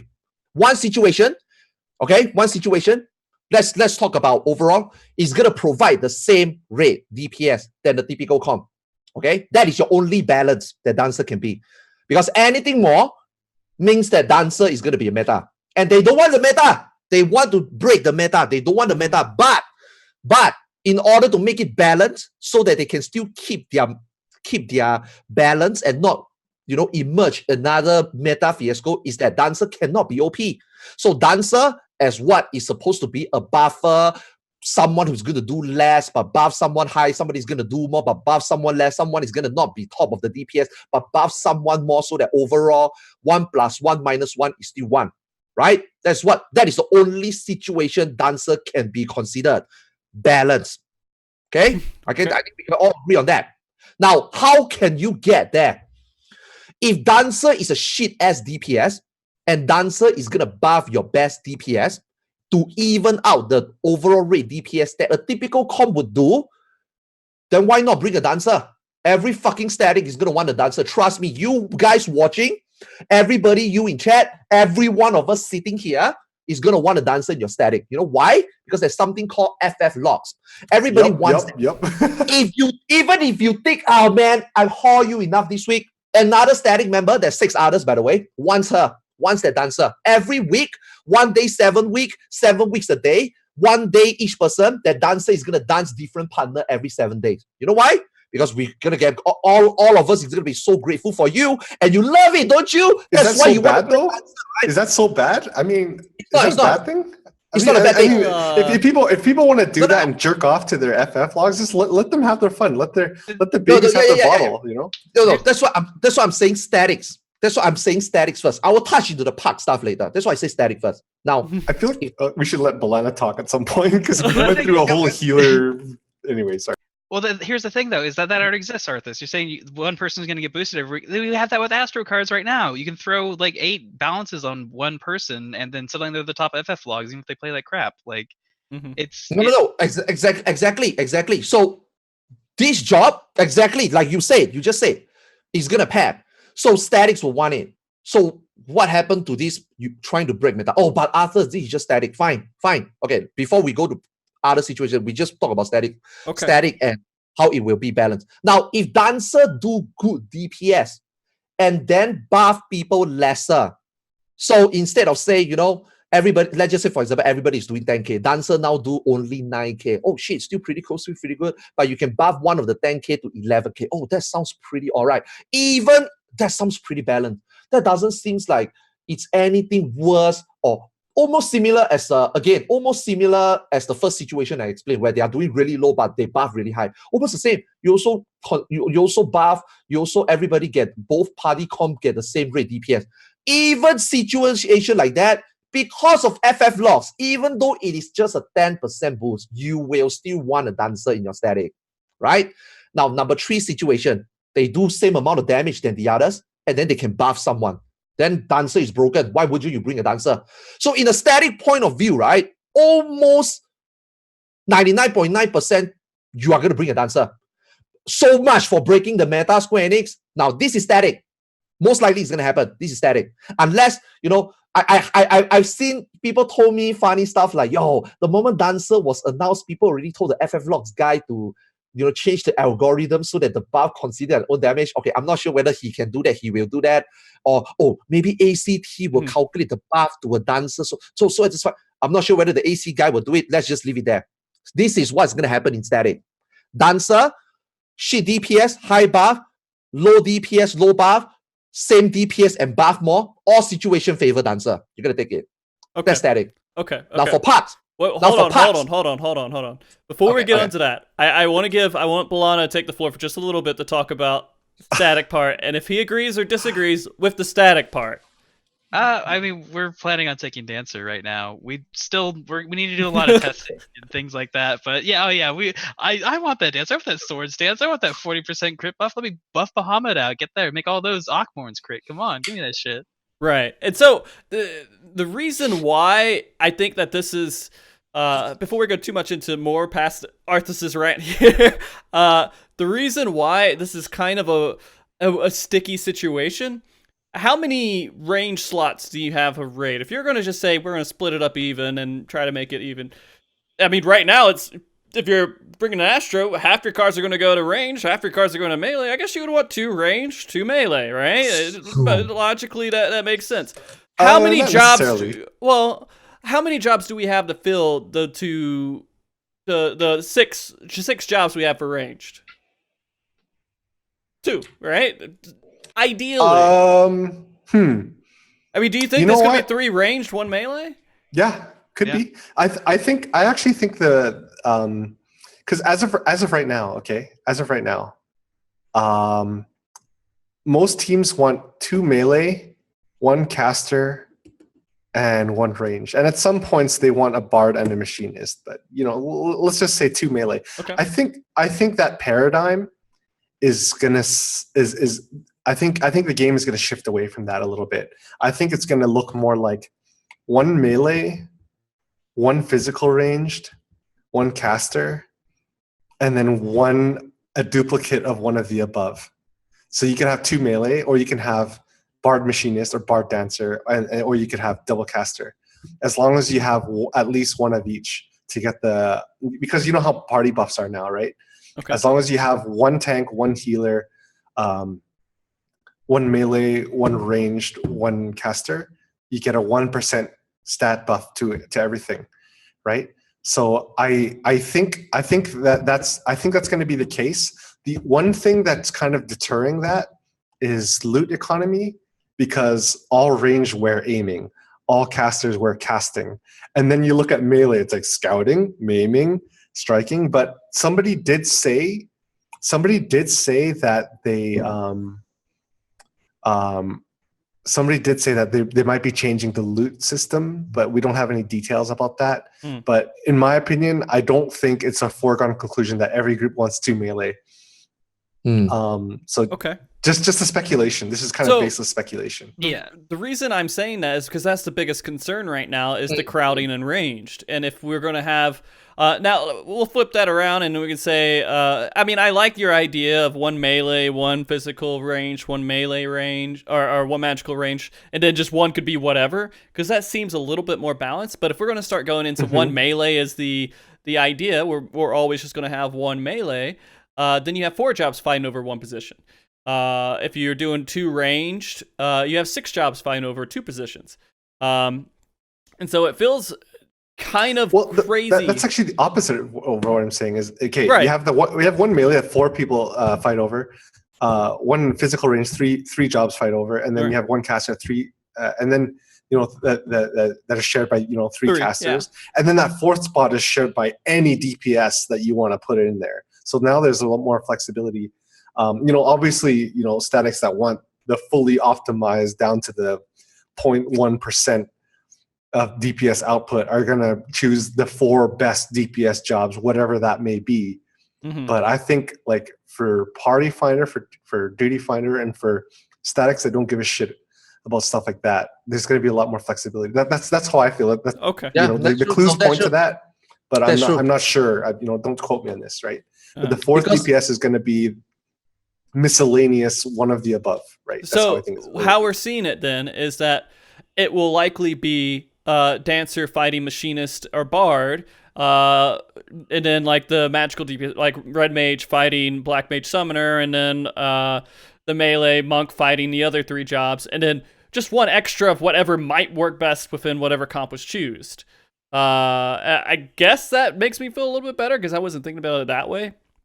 I mean, what it might be going towards is you have one of each one of those roles, but from those roles, you find the ones who buff the people the most, and then you have that 4th one be your Mr. President, the person that everybody's. Yep. They're the dance partner, they're the dragoon tether, they're getting So, every card. Doesn't matter the what it is. machinist, the black mage, or the samurai. Yeah, I think that if I had to guess based on what I've seen from the abilities, I think that's how job composition is going to look like. Yeah. Okay. I mean, for the hardcore, optimizing nerd burgers, they're going to be like, no, these are the only 8 jobs that exist in the game. But for everybody else, I think that's what the paradigm is going to look like. Mm-hmm. Okay. Yep. Because I mean, static, right? That's why I say, just saying static, right? That because I'm actually worried. That's a good point. I'm actually worried. If you bring a dancer, right? What's your comp going to be in a static? Somebody is going to come up with a comp that maybe is not going to have a caster. Maybe somebody's going to pick a comp that maybe only got 1 melee. Things like that, like you guys said. That's static. So okay, that's static. Now that's dancer in a static. That's what I mean. Now in parks, why would you want to bring a dancer in park? As much as I tell you so much about static dancer. Now we talk about parks, PF. Why would you want to bring a dancer in PF? Why? You are PFing. You are relying on others, the unknown. Maybe you bring a few friends in. Okay. Yep. But if you go into a pure park, a full park, you make the PF, you join the PF, you don't know anybody. Why would you want to bring a dancer? Oh shit, but didn't you just say dancer is amazing static? Yeah. But what if this dancer suck? This dancer in all 3 situations that I mentioned is going to do lower DPS, depends on how low. If they suck, they're going to do worse. And then if they suck, why do you think they will buff you maximum? So you are losing 2 ends of DPS. You go to a PF, if this ninja is bad, if this red mage is bad, if this black mage is bad, if this samurai is bad, fine. This guy is bad. But if this dancer is bad, 2 people will be bad. The guy who is going to get paired is not going to be paired properly. Your rate DPS is going to exponentially go down. Okay? Point number 1. Now, what if this dancer is good then? Fine. On your low end of DPS covered by this good player. But this good player can buff a shit player. So that shit player, with all your maximum buff, is not going to do your dance justice. Not going to do your buff justice. So what if you give him all the buff and he triple, quadruple weave? Your buff is lost. Your overall contribution to the raid group goes down. So what is the only situation that a dancer can work in park? You are a good dancer and your dance partner is a good player. We all know how that works out. The chance of that happening is very slim. So that is the dancer situation in park. So now you got 2 very extreme cases. One in park and one in static. Why do you, I come back to what I said earlier, why do you create such a mess for yourself, Square Enix, that you eventually going to look into how can we buff so that both parks and the receiving park will be kind of balanced. Oh shit, if I do that, will I break the balance for this good dancer playing with good players in the static? How are they going to balance? I don't know how they're going to balance.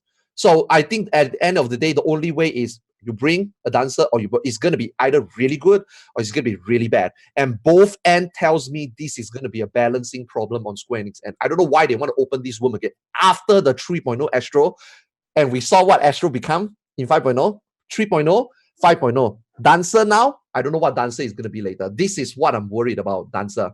And break the meta. I don't know. I don't know what's going on. I think that's really warranted. Your worry is like, I think I agree with you. No, I think it's something that we got to actually start worrying about. Kind of seeing the buff system, and when we talk about this too, what are we going to see buff wise in a regular comp? We would see Ninja. We'd see Dancer, and we'd see, I guess, Red Mage would be your 3 picks between those 2, and then you'd have 1 mega DPS if we were talking about the comps that we were seeing earlier, right?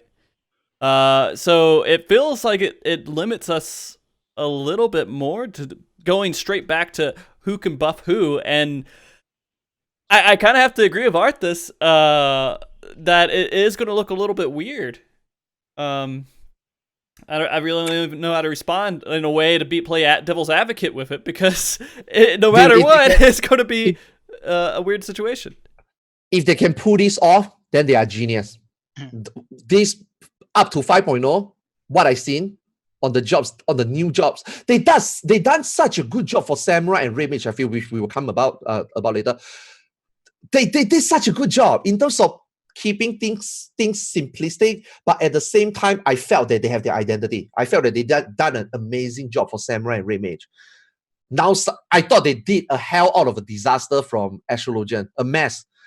And then going from your latest credential, your Samurai and Red Mage is so good. Now you make Dancer. Again, I don't want to say this again, like this was a mistake on the beginning, making Dancer a DPS. The way I look at it, right? If you make Dancer a healer, implement the same mechanic, put in, instead of doing DPS, but do a little bit heal and there, off GCD heal or GCD heal, I think that the chance of it failing as a healer, I'm not saying that it won't fail as a healer. I'm not saying that if Dancer is a healer, the balance would not be thrown off. But I felt like if Dancer is a healer, it could be less chance to fail than I think that is going into 5.0 as a DPS. Yeah, I think that support kit is more appropriate on a healer job than it is on a DPS job. I agree. Those are my thoughts too. But I don't feel as adverse to the Dancer design as you are. I think the rotation and their set, like their kit feels fun to play. No, yeah, absolutely. Yeah. It looks fun. I like this. I like the supporty aspect too, where you're buffing one guy. So I'm not as adverse to it as you are, but yeah, no, I do agree with you though. Mm-hmm. Yeah, but it is worrisome with how there will likely be a stable position in every single group going forward, except for maybe Pugs, PF, right? I mean, I can see where it would start to not feel so great to play that. Because you're depending on other people. I mean, that's the same thing. Like, people love Ninja, they love Trick Attack, and they love everything else that it brings into the group. But that effect goes down when you have less organization within your group, and that's always within Party Finder. Yeah, fair enough. Okay. With physical range, I mean, the other thing, I guess some people are not happy as much with Machinist changes. I wasn't too sure about that. Do you guys want to emphasize a little bit why people may be upset with Machinist right now? You know, I actually watch just real quick, right? I don't play Machinist, but I actually watched the Happy video because I have Machinist friends, really good Machinist friends. And they are all like really upset. So just out of curiosity, since I'm coming out of the show, I actually took the liberty 3 minutes to look at the video, right? I look at Happy's video. I initially wondered when people say steel ping dependent, I didn't know what it meant because I never played Machinist. Until I saw the part of the overheating part and then the 2 30-second cooldown, 3 charges each skill, then I'm like, how are you going to put all this in the Wildfire? And then my chat is like, exactly. So I'm like, oh, okay. Sounds, I guess, yeah. I mean, is that really it? Just like it's cutting it too close with the OGCDs? Wildfire is just off weapon skills now, right? And those OGCDs are abilities, not weapon skills. So Wildfire is a bit more forgiving than it used to be. You're not trying to cram like every single OGCD in the world into it. You're just trying to get as many weapon skills in there as possible. What I had heard is that they're going to have trouble with alignment based on party buffs, just because of how their cooldowns exactly like line up between them. Looking through this, I'm not super well informed on it, but I think it's going to be busting out the roller girl is not going to be as advantageous. It's not going to line up very well with Trick Attack. You call it a roller girl? Yeah, it's the roller derby. She rolls out and checks into them, you know? Okay, all right. I never thought that. But no, yeah, I mean that's the big thing. I think Machinists enjoy getting a different pet. I mean, and that's just something that you see, right? It's something that you get to experience. It's not really balance or how it's actually going to perform in groups and everything else. But it's cool to have a robot come and punch something a whole bunch for a little bit and go away. Right. To kind of piggyback on. Sorry, Balana, were you done? Did you have anything else to say? Or I mean, go I ahead. didn't want to cut you off. Okay. Well, what I was going to say is when it comes to the problems with machinists, I don't play a lot of machinists currently, but I mean, to kind of elaborate on what Arthur said, just because we said the overheat thing with off GCDs. What Arthur's means and a common complaint with the new machinist is that when you overheat, that's kind of like your burst phase. And you want that to coincide with your wildfire as well, every other overheat, right? So then you have this ability called heat blast that you're supposed to spam, and you can hit it 6 times while you're overheated. And it's instant cast. It has a 1.5 second GCD. So it's shorter than your standard 2.5 GCD. So it's a 1.5 second GCD. And you have to weave an off GCD each time you do it. You don't have to, but the thing is, when you're using a wildfire, which is a 60-second cooldown, that means you're in a burst phase. Because in this game, you get a burst phase every minute or every 2 minutes. It's in 1 minute intervals. So when you're in wildfire, those are also times where you want to use your off GCDs, your Gauss rounds, your ricochets. It's not because you have to; it's because you want to. And like 1.5, think about it, 1.5 second GCD, weaving an off GCD, weaving an off global in between that. And this is a game that Yoshi P is like, oh yeah, you should be able to play this, no problem, 200 ping, no problem. I can't even imagine fucking doing that at 80 ping. Are you joking me? It's like, I'm going to clip at some point because I'm bad. Yeah. Like 200 ping, heat blast, off GCD, heat blast, off GCD, heat blast, off GCD. You're going to tell me that, like, you're going to be able to, like, yeah, the concept is cool, but like, if you're playing at high ping, it's just like, yeah, you can't play this job. You're just not going to be able to do as much damage, right? So the problems with the machinists are twofold. That was one of the problems. The other one is what Arthars and Balana said. It was just thanks for Yeah, it was that's kind of the elaboration on what was meant. Thanks a lot. Yeah, thanks a lot. Yeah, because I didn't know. So yeah, that's what Bak Choy just said. Yeah. Okay. That's the elaboration. I mean, I don't know if they're gonna make a lot of changes with that. I mean, it is awkward and weird at higher pings in certain places. They're gonna have to just, because they don't see that. I assume they don't see that as much on JP servers.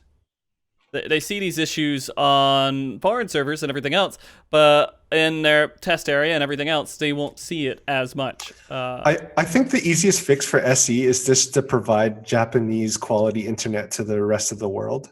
I think if they did that, they would solve, every machinist would be really happy. I mean, it's a simple solution. I don't know why they haven't gone for it yet. But okay. I guess we'll see how that plays out. I mean, in the end, it's the feeling of clipping does feel hard, and someone who does have better internet is going to feel a lot better playing it. So they can't really make that just like, oh, well, you're going to clip, and that's just part of the job, because other people who play it may not clip as badly and do better.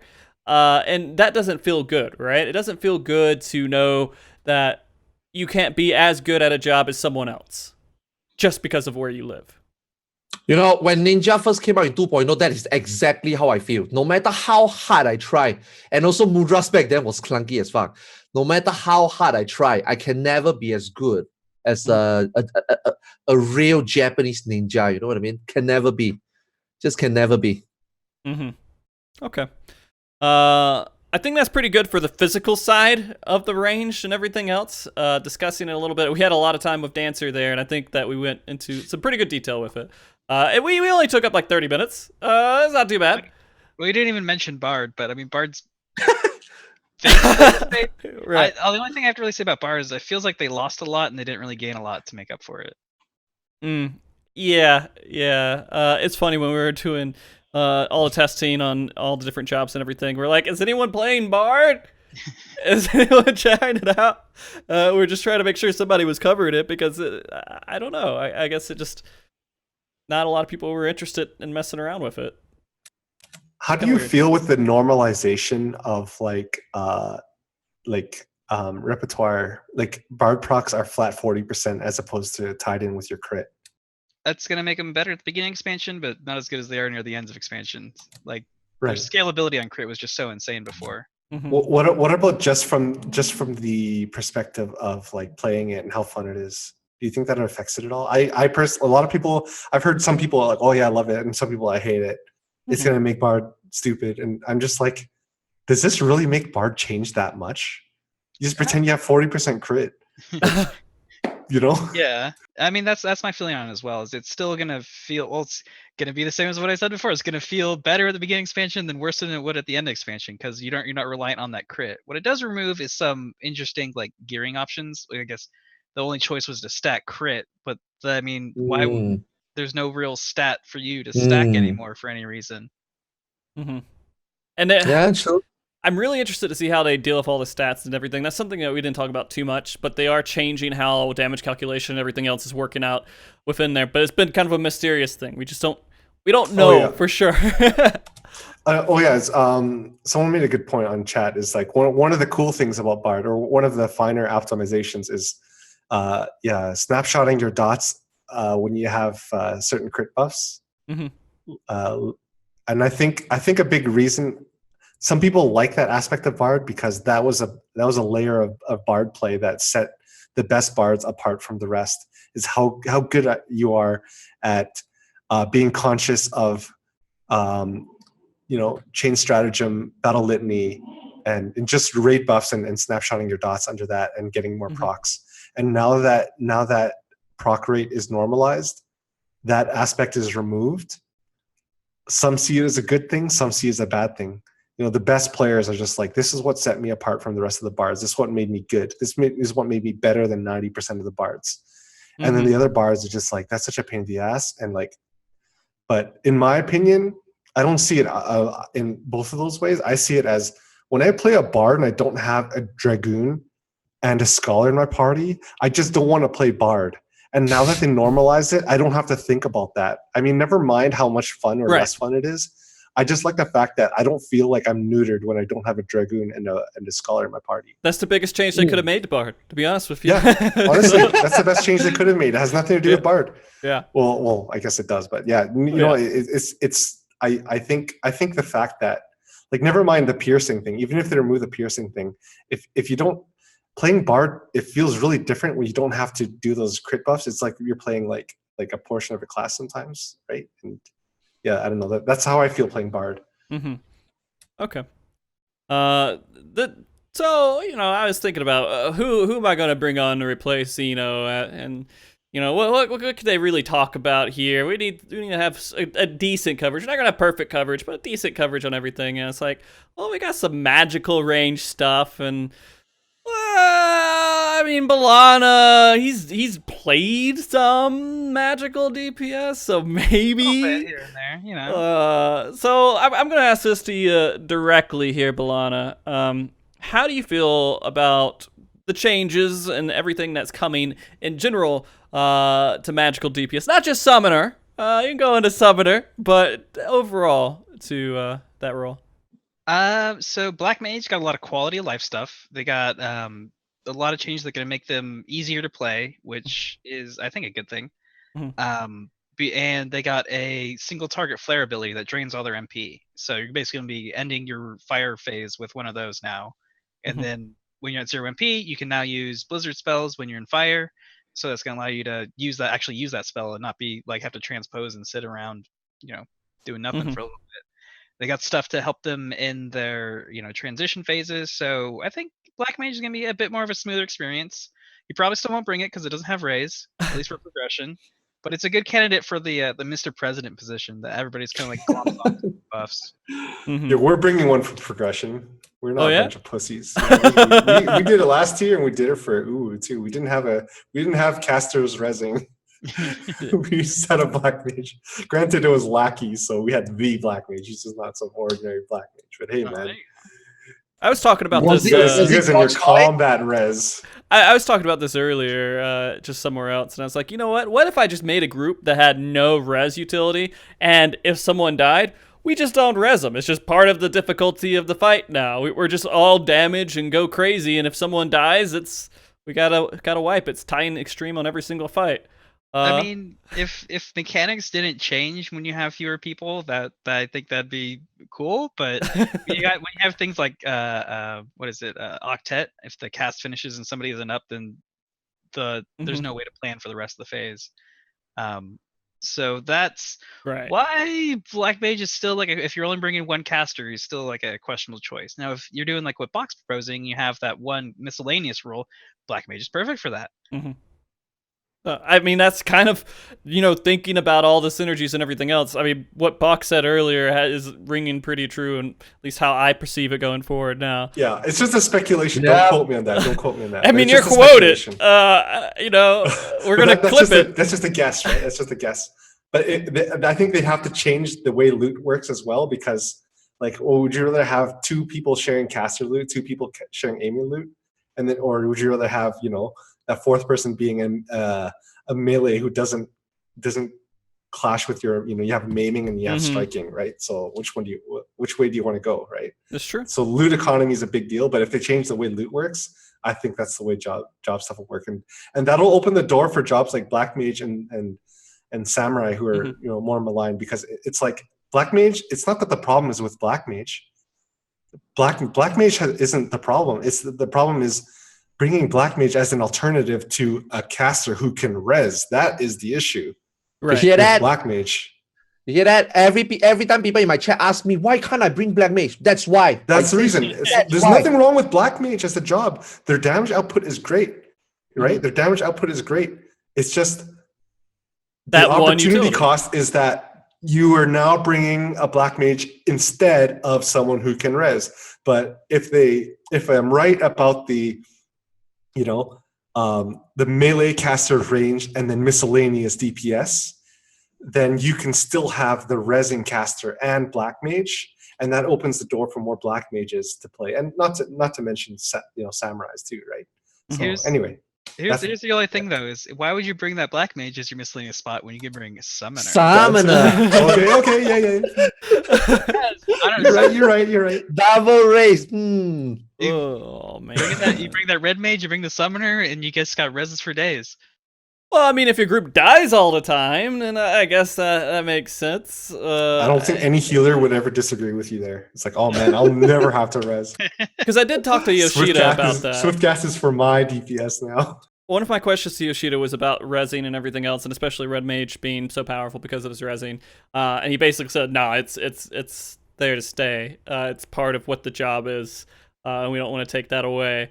And in fight design as well, never going to have limits on raising people like they do in BA and Savage, because that's just he feels like it's just too much to add in there. Maybe with Ultimate, but raising is such like it's something like it was such a kind of an odd answer in a couple of different respects, just because when he said it was more of like, if we take that away, then healers are going to be upset because now they have to raise more and they have less stuff they can optimize on their side, and so it's a tricky balance there. But what about Black Mage?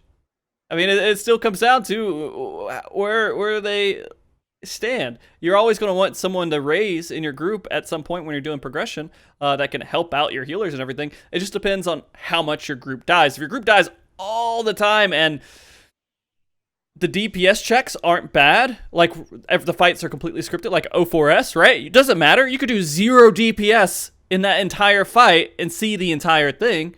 But if you had checkpoints in there where like you had to do this much DPS to get to the next point, then maybe you want to start cutting off the res utility and get more damage overall. Which again, back to the fight design, right? Yeah. And they've done stuff like in Midas with quick things, where every single time somebody died, he'd get a buff and he'd start doing more damage, and eventually got to the point where he was just like one-shotting your tanks. There's nothing you could do about it if you kept everybody dying. Also in Ultima Weapon, every time you die, the boss gets a little bit more meter, which means he's going to earn rage faster, which means you have to do more damage to make up for the people who are dying.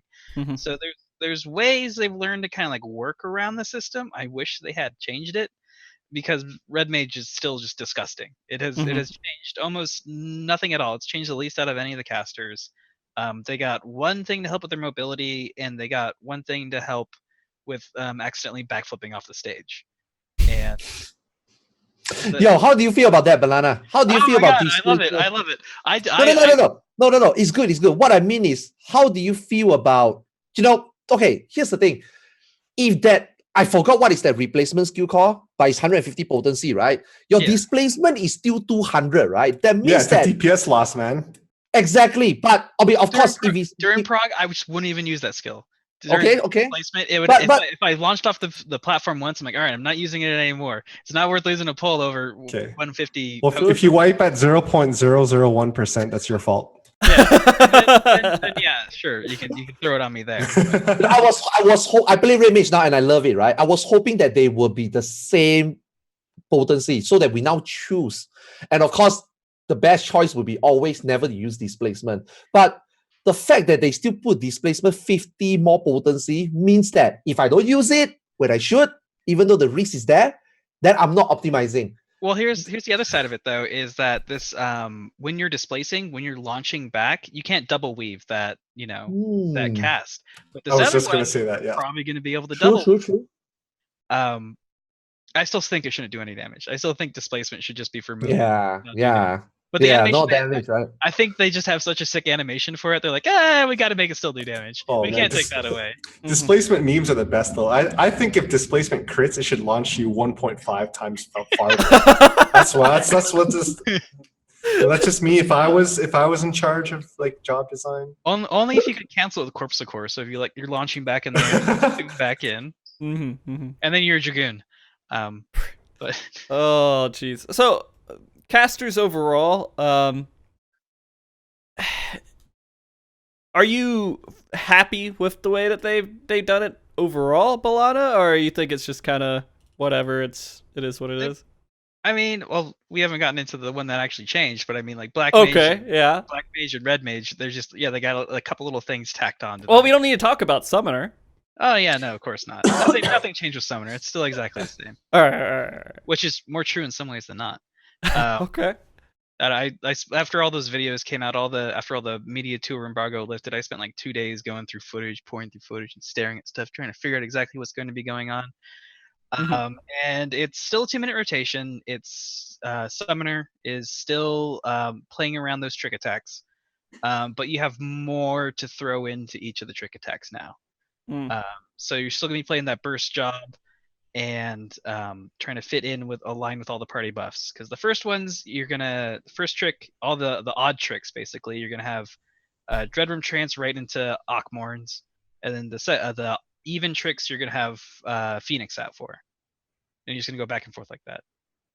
Okay. So it's basically what you're doing right now, where you have Dreadworm Trance on the odd tricks, and then on the even tricks you have this is assuming that ninjas, right?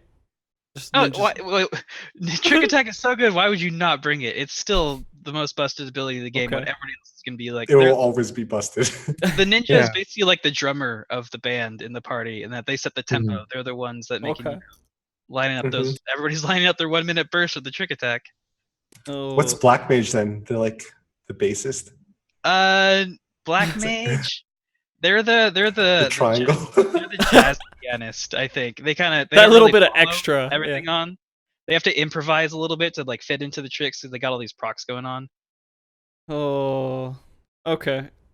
Do you think they went the right direction with the summons and everything for Summoner, doing Phoenix in there? And I mean, you don't really have that, because the Iggies, how do you say? Edgy? They changed it to pretty much you're not going to have a tank one anymore. It's all just DPS. Right? Well, in doing that, they might have messed something up, and we might have a 2-minute pre-pull on Summoner now. Right. Because Titan, so they added it instead of giving your pets commands to do things. So you would press a button and the pet would do it. You have an OGCD now that tells your pet to do a thing. And every time you hit that OGCD button, you get a Ruin 4 proc, which stacks up to 4 times now, which is amazing. It's great. It's a huge quality of life improvement. It's going to makes the job so much more complex. As well as if the potencies stay true, they nerfed Summoner's mobility, because the gap between Ruin 2 and Ruin 3, your like main filler spells, one's an instant cast and one's a hard cast. there's a massive gap in potency between the two right now in that we see. So you're going to be heavily punished for using Ruin 2 to move around unless you have the Ruin 4 procs. Mhm.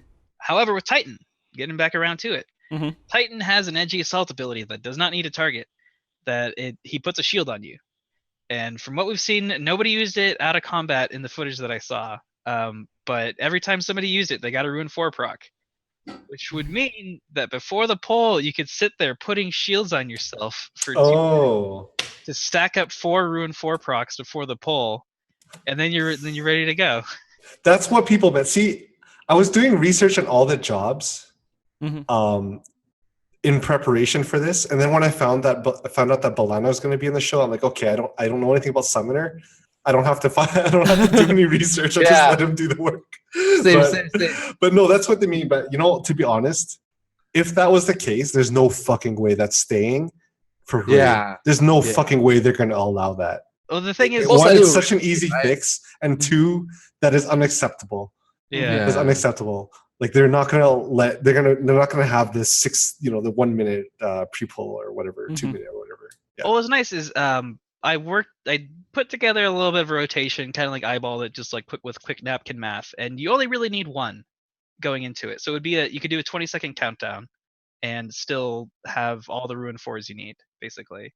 Mm-hmm. There was only one in the opener I couldn't get rid of. That was a Ruin 2. That wasn't like a Dreadroom Trance Ruin 3. Mm-hmm. So it's kind of a meme, but it could be a thing that you have like a 2-minute like pre-poll sitting there looking at your chicken nugget, putting shields on you. But that shield is actually really fucking cool. It's maybe the only reason why you'd ever want to switch pets, because now it's use Garuda for AoE, use Ifrit for single target. There's no reason to ever switch, really. At least with the potencies that we've seen. But what you might want to do is, if everybody's dying all around you and some huge raid mechanic is coming out, you can bust out the chicken nugget, put a 20% of your HP shield on yourself, and start rezzing people. So if you have that red mage in your party too, you put the chicken nugget shield on, you get the res off on the red mage, and he just chain reses everybody else. Easy peasy. All right. So far, meta comp, dancer, red mage, summoner. And ninja, right? Yep. And that's it. We're done. That's DPS. Sorry, guys. Over. Yeah. We don't need to talk about anything else. For progression, anyways. Yeah. Okay. All right. Well, we have only a handful bit more time left before I do have to have a hard cutoff for it. So I want to give a little bit of breathing room here for melee. And I don't know who here is most confident with melee. Would we say Arthars is most confident with the melee? I mean, change? I play ninja and samurai, but I don't know anything about monk and dragoon. Melee. There's a handful of complaints that I've heard about them in general with a lot of these changes. The ones with ninja, of course, is that ninja's still the same. Right, you're still just doing trick attack, right? I mean, that's really it. You're bringing trick attack, and that's why you're special. I mean, what else is there to say, Arthars? I mean, well, that is true. Trick attack is just also one of the things that they let it slip through into the game that I think they couldn't contain, like ninja trick. All the openers, every job, even the healers, even the tanks, every job, all evolves around the trick attack. So, yeah. But ninja themselves is gonna have a hard time keeping up their own DPS. Trick. I don't think you will miss a trick. Okay, you shouldn't miss a trick. Your trick window is still very specific. But for the ninja personally, right, it's gonna be so much burden on the ninja because, you see that, a lot of people, when they see that a lot of jobs get the potency buff because of, stuffs are going to be removed, like slashing, piercing, blunt, right? So a lot of ability have potency increased to overcome that, right? So a lot of people see that ninja got more. A lot of people think that ninja is going to be the big DPS. I think a lot of people miss the fact that ninja is losing a very important trait, dripping blades, 20% physical. It's insane. 20% physical is insane. That renders your Fuma Shuriken totally useless. almost, Mhm. except for Tenchi because you have to press it anyway. It just makes your Fuma Shuriken useless because Raiton gets so much of a buff, and then Shuriken gets so little of a buff and lose the dripping blades and lose slashing. It's like you never want to use Shuriken, Fuma Shuriken anymore. That means that more clipping.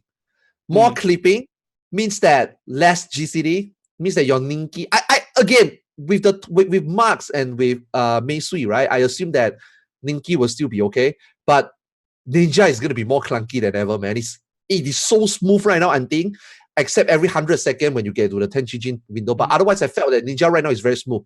Now Ninja is gonna be very clunky. Before, like, I'm pretty sure people already thought about the Ninja Open already. I don't have to talk about that. It is so clunky. Ninja Open is so clunky. And then your Kasatsu now is forced to use a Hyodon. Again, because of how bad Shuriken became and because of how they buff Kasatsu and the fact that they make Hyodon. Like, this is what happens, man, sometimes. Like, we always make fun of. You complain about something and then Square Enix make it for you and then it's not good. Like, Hyodon is so useless. Remove it, make it better. Yeah, you know what? They make Hyodon stronger, but in Kasatsu. But now you have to do 2 mudras. Opener, you have to use 2 Kasatsu. Opener, you have to do so much double weaving.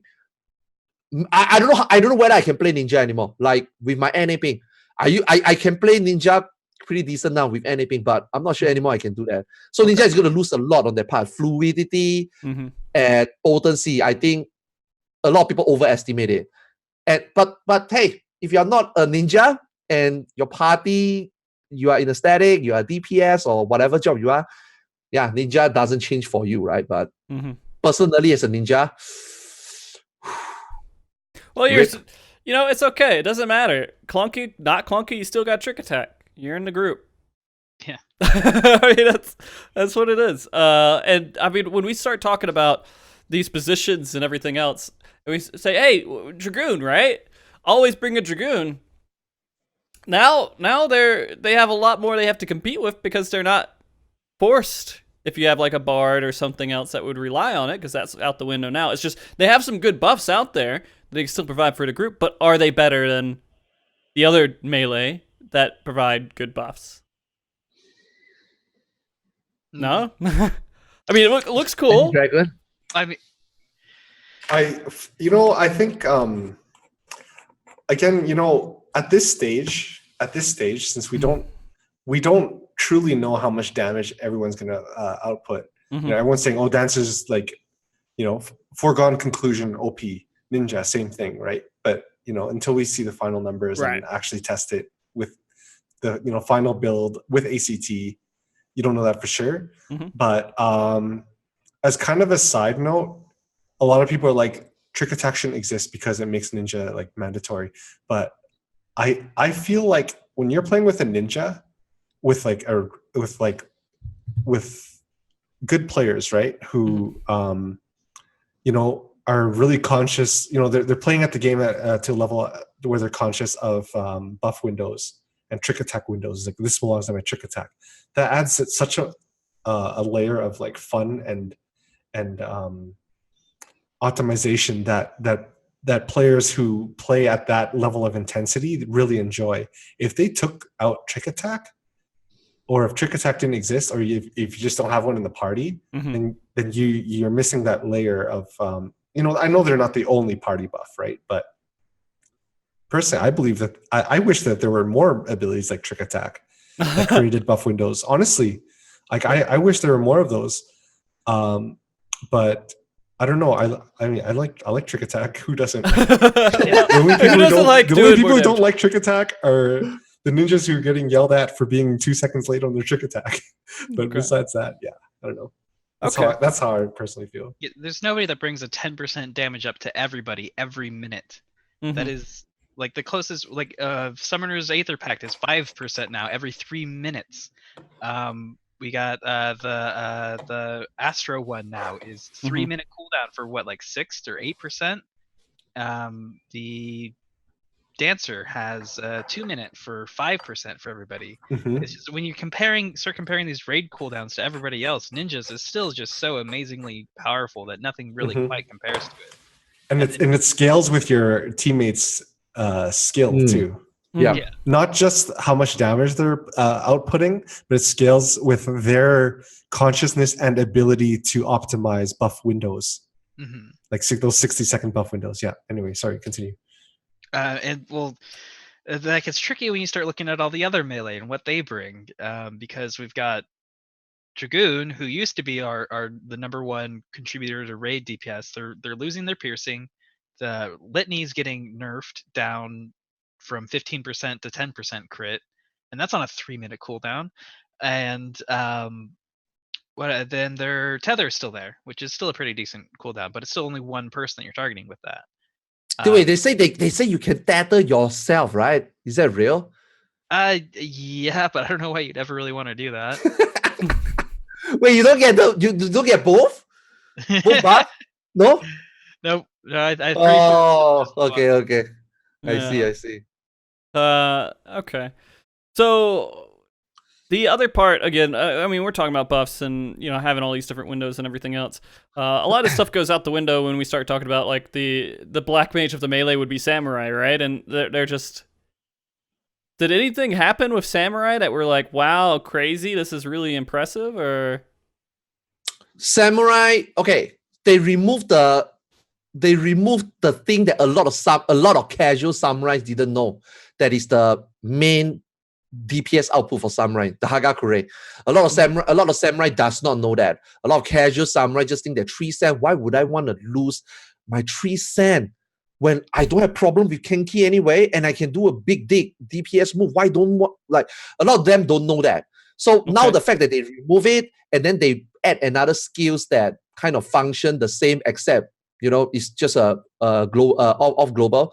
I think makes samurai easy, which means that it should, playing a samurai right now you shouldn't see huge difference between a really bad samurai and maybe an average samurai, right? That at least know how to use Hagakure 60-75% of the time. So I think they make it easier. So samurai already, for the normal players, already got a big bump.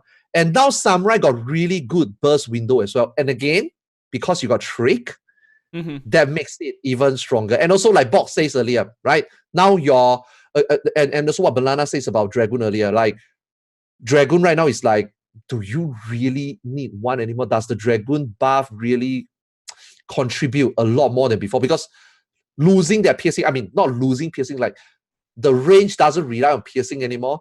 And then, the buffs that they are giving out right now compared to, say, a dancer could have, like Box says, maybe you don't really need that Dragoon anymore. Maybe you can bring just a ninja, or maybe you can bring a ninja and samurai. I think it definitely opens up the door a lot for samurai. Again, dancer as well. You can buff that Mr. President, like Balana's mentioned. So samurai might actually not be a meme anymore. Right now it's a meme. Right now it's a fun job. You bring it for fun, fine. But again, we don't know the actual numbers. But I just personally feel that samurai should be able to seep into party a lot better than even static. Even maybe not the most optimized meta core, maybe not the most optimized top of the line statics, but let's just say a mid core static or statics that have a hard time filling up. People don't want to play this or that. People love samurai. You got no problem feeling samurai, right? Easy, right? You snap a finger, then samurai. I think samurai players will be a lot happier than they are right now, for sure, 100%. Upload's going a little bit crazy right now. I don't even know if you guys can hear me. Oh shit! Can you hear me? No. Yeah, I can hear you. Okay, good. It went for a second there. All right, it should be. Yeah, I don't know. Maybe they're having the same issues here. I mean, I've been watching it. Like, I keep my eye on it, and then like I see it go down to like red. And I'm like, oh, and then it kind of comes back up and everything. That's the first like real big hit, but it should be good. It should be good now. It should be good. I don't think they missed too much on what you were saying there, Arthars. Is the audio still okay? Audio usually carries pretty well. My audio for you guys goes away, but since it's like a download for me, the audio takes like so little bandwidth. Any upload at all, the audio goes through pretty well. So you guys normally heard. Yeah. Okay. But go ahead, Arthars. Did you have more to that? Sorry. Nah, just like okay. Over like potency stuff, we just have to wait for ACT because yeah. Really depend on others as well. Yeah. Yeah, and how everything synergizes and works, especially with the game mechanics. There's a lot of factors in it, so we can't be 100% sure. I mean, we could be pretty sure about Dancer in some regard, but I mean, it's still limited to a bit there. The other melee, of course, Monk. I think basically what I've read up on Monk is that Monk is getting Grease Lightning 4. And when I say, I mean the developers, they're like, no, we don't want to do that because that could be a little too much, a little bit too fast. But now they're introducing Grease Lightning 4. It's going to be fast, and people might not be used to it as much. And I think that might even go into the issues with clipping and everything else that maybe Ninja could experience, or like a machinist could be experiencing to some regard. I don't know. I mean, to compare it to Machinist, even with Grease Lightning 4, you're not going to get down to 1.5. Yeah.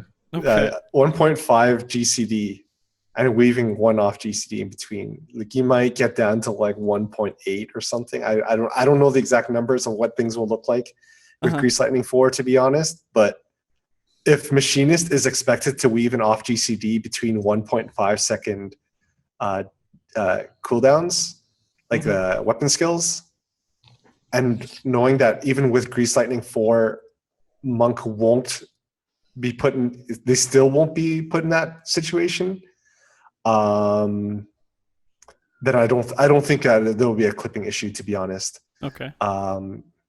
Yeah, they got rid of the TK. They got rid of the TK rotation. I don't know how people in general feel about that. There are mixed opinions. Some people really like the TK optimizations, tornado kick. Some people really liked it. I thought it made the job feel rigid in your rotation, right? You feel rigid in your rotation, which can be good or bad. I mean, it's like, you know, like that really like depends on the person. Like I like doing the TK rotation, but at the same time, I also like the fact that Monk felt more free flowing and less rigid in the rotation, and the TK rotation was rigid. But like, yeah, some people love it, some people hate it, and very few people are like in between. Okay. Balana, Arthars, have you guys heard anything about Monk? I mean, I haven't heard too much, to be honest with you, outside that. Just the TK Rotato's gone, and a lot of their OGCs are gone, probably, so it's easier to play at GL4, but people are saying it's going to be more punishing if you lose, you know, your Grease Lightning stacks, now that you have to stack it all the way back up to 4. But they also got new things that lets them keep their stacks much easier. They got one hit button that's got a longer GCD that, you know, refreshes the duration on it. It's got like double your regular GCD length or something like that. Yeah. And then they've got that like focus concentrate thing that they can do in downtime, so you're not dropping it there either. It seems like that Monk might be in a pretty good place, actually. It's Raid Utility's down, but it's definitely the one of the melee candidates for the Mr. President role. It shares that with Samurai. Yeah. Even though they do provide their own, they're good. Even though they provide Brotherhood, they're still a good candidate for the Mr. President. They also bring Mantra as well, which is that's still huge. a thing. Who made the Mr. President term here? It seems like we just keep I don't know who made it, but we used to play this game in 24-mans when we do like our pre-made 24-mans called Protect the President, and we're basically like, buff the fuck out of this guy. You're not allowed to dodge AoEs. We're gonna heal you through it. You're not allowed to dodge anything. And we're just like, oh no, his shield fell off. Protect the president. Put his shield back on him. Just like that. I gotcha. I don't know where the term came from, but I've heard it used in Overwatch for when you put a bastion down on top of like the point and just have everybody protect the bastion. League of Legends too. League of Legends. Protect the president. It's a term has been out there for a while. Yeah, I've seen it in a couple of games. This is the first time I've heard it multiple times in a row, and I'm like, okay, I can go with it. We talk about Dragoon yet? Do you want me to cover Dragoon? Not very many changes, to be honest. I mean, that's kind of what we talked about. Just there's not a lot, but yeah, go ahead, Bach. Okay, well, they changed the way that eyes work. Right now, you have to go into Life of the Dragon. You have to collect 3 eyes, and you get that by using Jump and Spine Shatter Dive. They replaced jump with high jump, but I'm still going to call it jump just for simplicity's sake. Okay. Now you only need 2 eyes. Spine Shatter no longer gives an eye. So you can go into Life of the Dragon just as frequently as you could now. But this makes it more comfortable because sometimes you get into weird situations with a Spine Shatter dive. Like you have to sit on it, or you have to, it's just you have to play Dragoon to really understand. But sometimes you're just like fuck, and sometimes you make a mistake and you just accidentally drop an eye, right? Where you have your Mirage dive active, and then you go and use your Spine Shatter. You're like, oh fuck, I'm supposed to use that first, right? And the way you double weave things, it's like you have an extra Mirage dive to weave, and so that makes Dragoon less punishing on mistakes. And currently, I don't know if you guys play Dragoon. You guys said you didn't, right? In PvP. Okay, so you don't play Dragoon. Okay, I guess so. Yeah, got it. But yeah, basically, okay. So when you enter Life of the Dragon, right?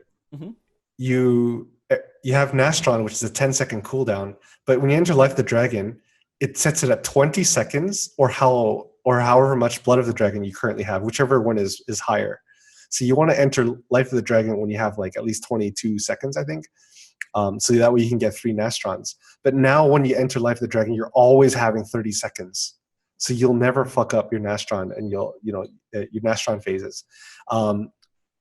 Before, when you make a mistake on Dragoon, you go into your Nastron phases with only 20 seconds. So you only get 2 Nastrons. Now you can get 3 every time guaranteed. 24 seconds the minimum. Okay, my bad. But yeah, so now you it basically makes it. I think this is a trend with all DPS jobs, the way that they're doing it. Like from what Arthur said about Samurai and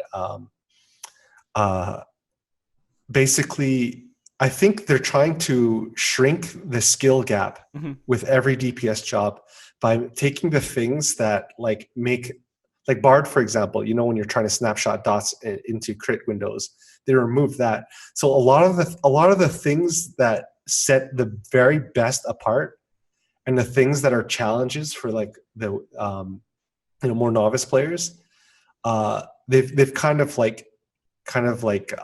done away with those. And I actually approve of that change. Some people are just like, I want a bigger skill gap, right? But I'm more of an advocate for, it's still fun to play.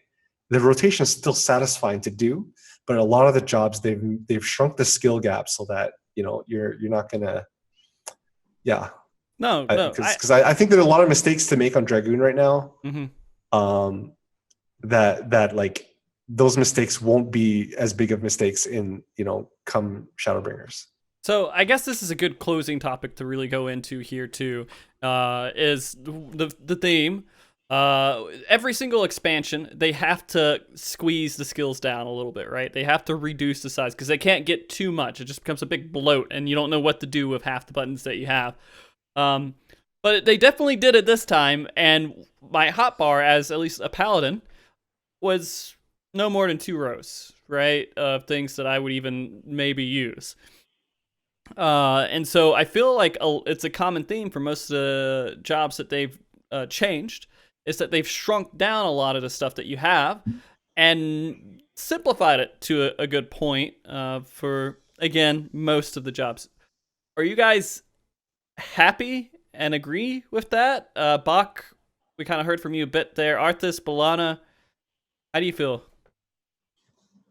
I mean, on my main on Summoner, I think I mathed it out. I'm only freeing up 1 button on my hotkeys, so it's about the same as it has been.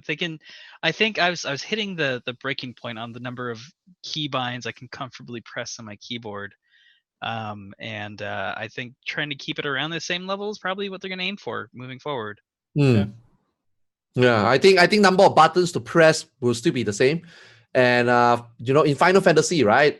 At the end of the day, whether we do the best, sometimes it's about not just yourself. It's about everybody pressing rotations well, right? Like lining up buffs, trigger attack window. So yeah, maybe like for example, jobs like samurai definitely feels that rotational wise you'll be easier, but I'm pretty sure there will still be a rotation. You lose something to really look out for that is more punishing, for the lower skill gap people, for the novice to the average, above average. But I think people who wants to push for the highest level, right? I think the rotation, the complexity of rotation will be there. The satisfaction of doing proper rotation, the whole 10 minutes will still be there. And collectively as a eight person raid together, I think you will still feel satisfying. So making the game so-called, a lot of people say easier. I think it's not so much for people who are up there a little bit, but I do PFs. I don't mind. Okay. I don't mind people getting their job easier and do better. I want my ease of play every week. So yeah, I'm okay with that.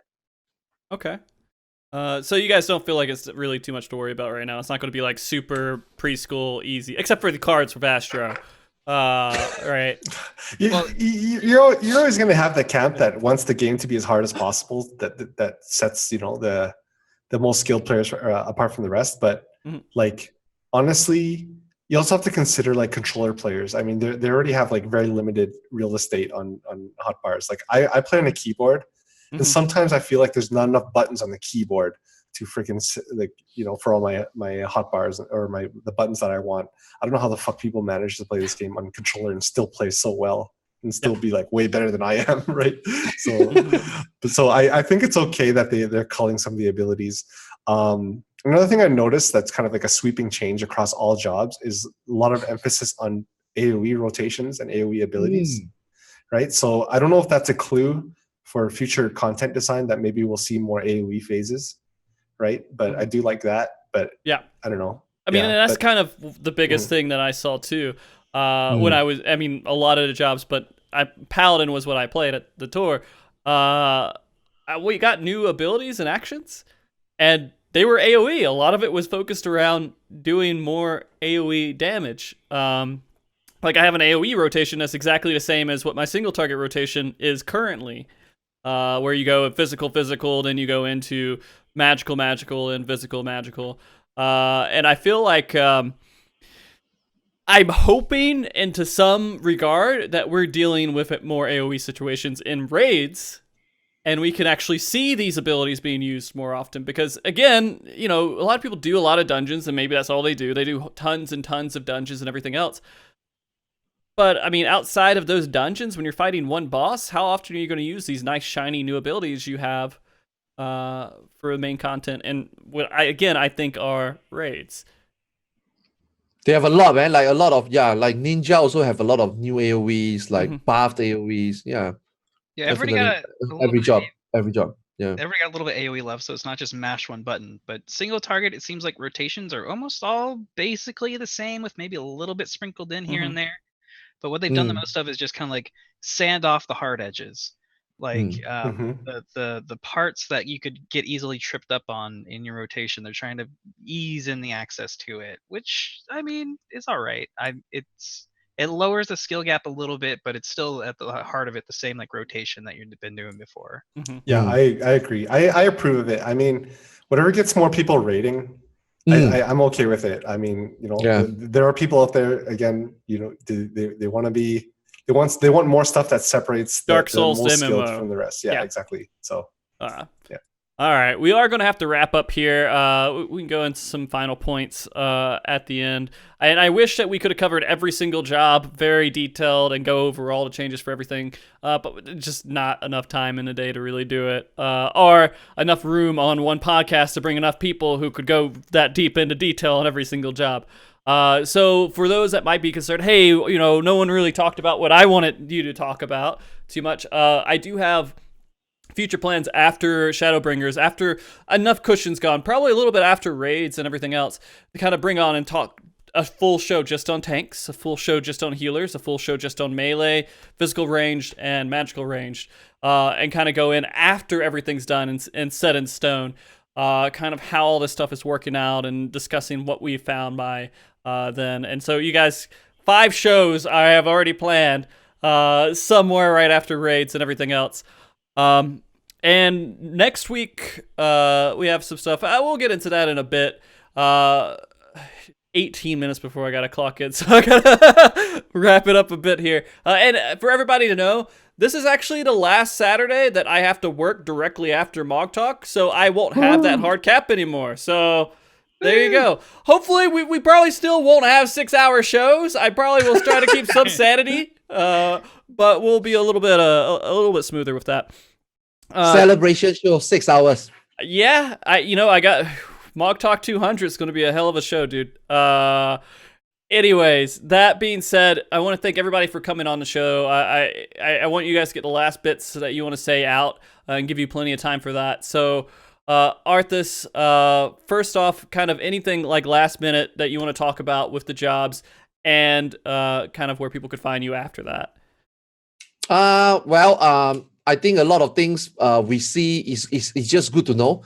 I think the post show after 5.0 will be a lot better, more informative. Right now, I think we should just sit back, relax, embrace some of the changes, prepare some of the changes. Yeah, and have fun in 5.0. Is less than 3 weeks, less than 3 weeks away.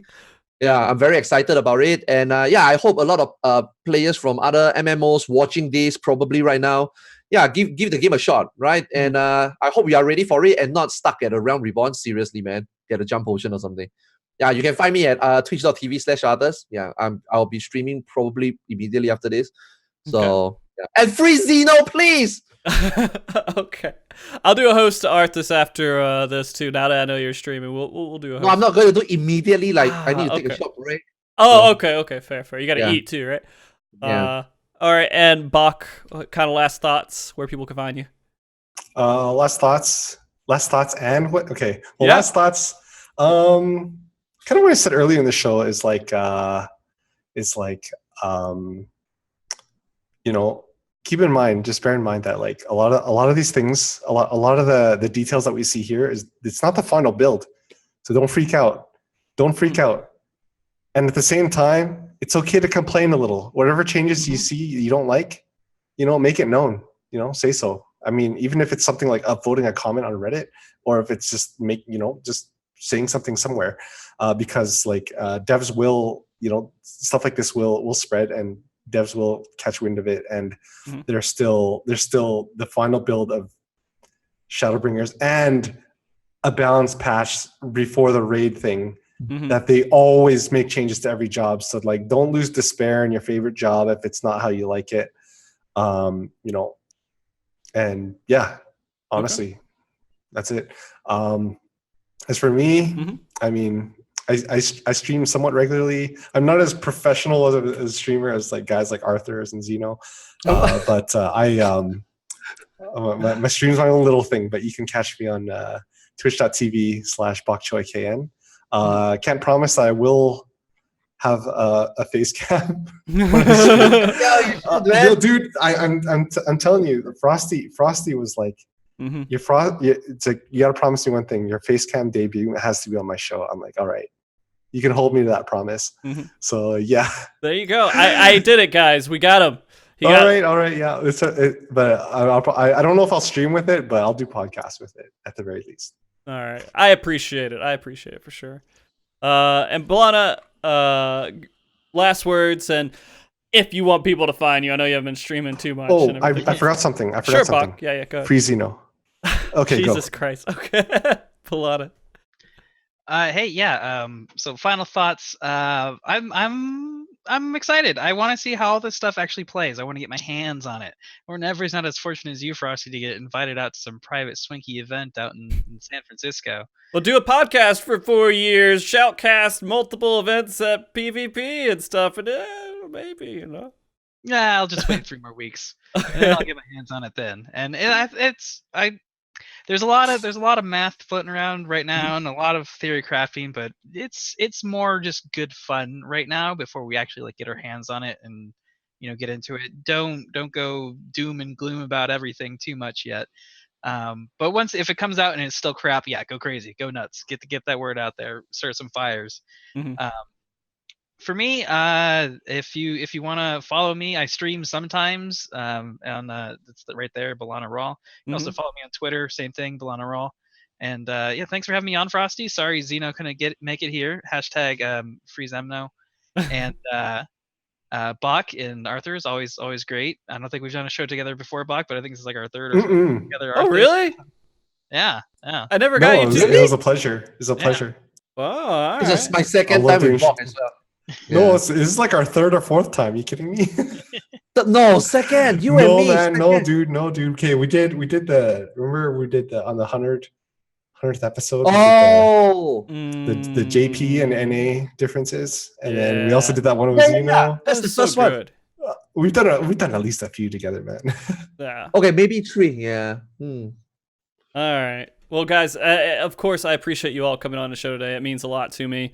My guests are what makes MogTalk, bringing everybody together to discuss and talk about these different things.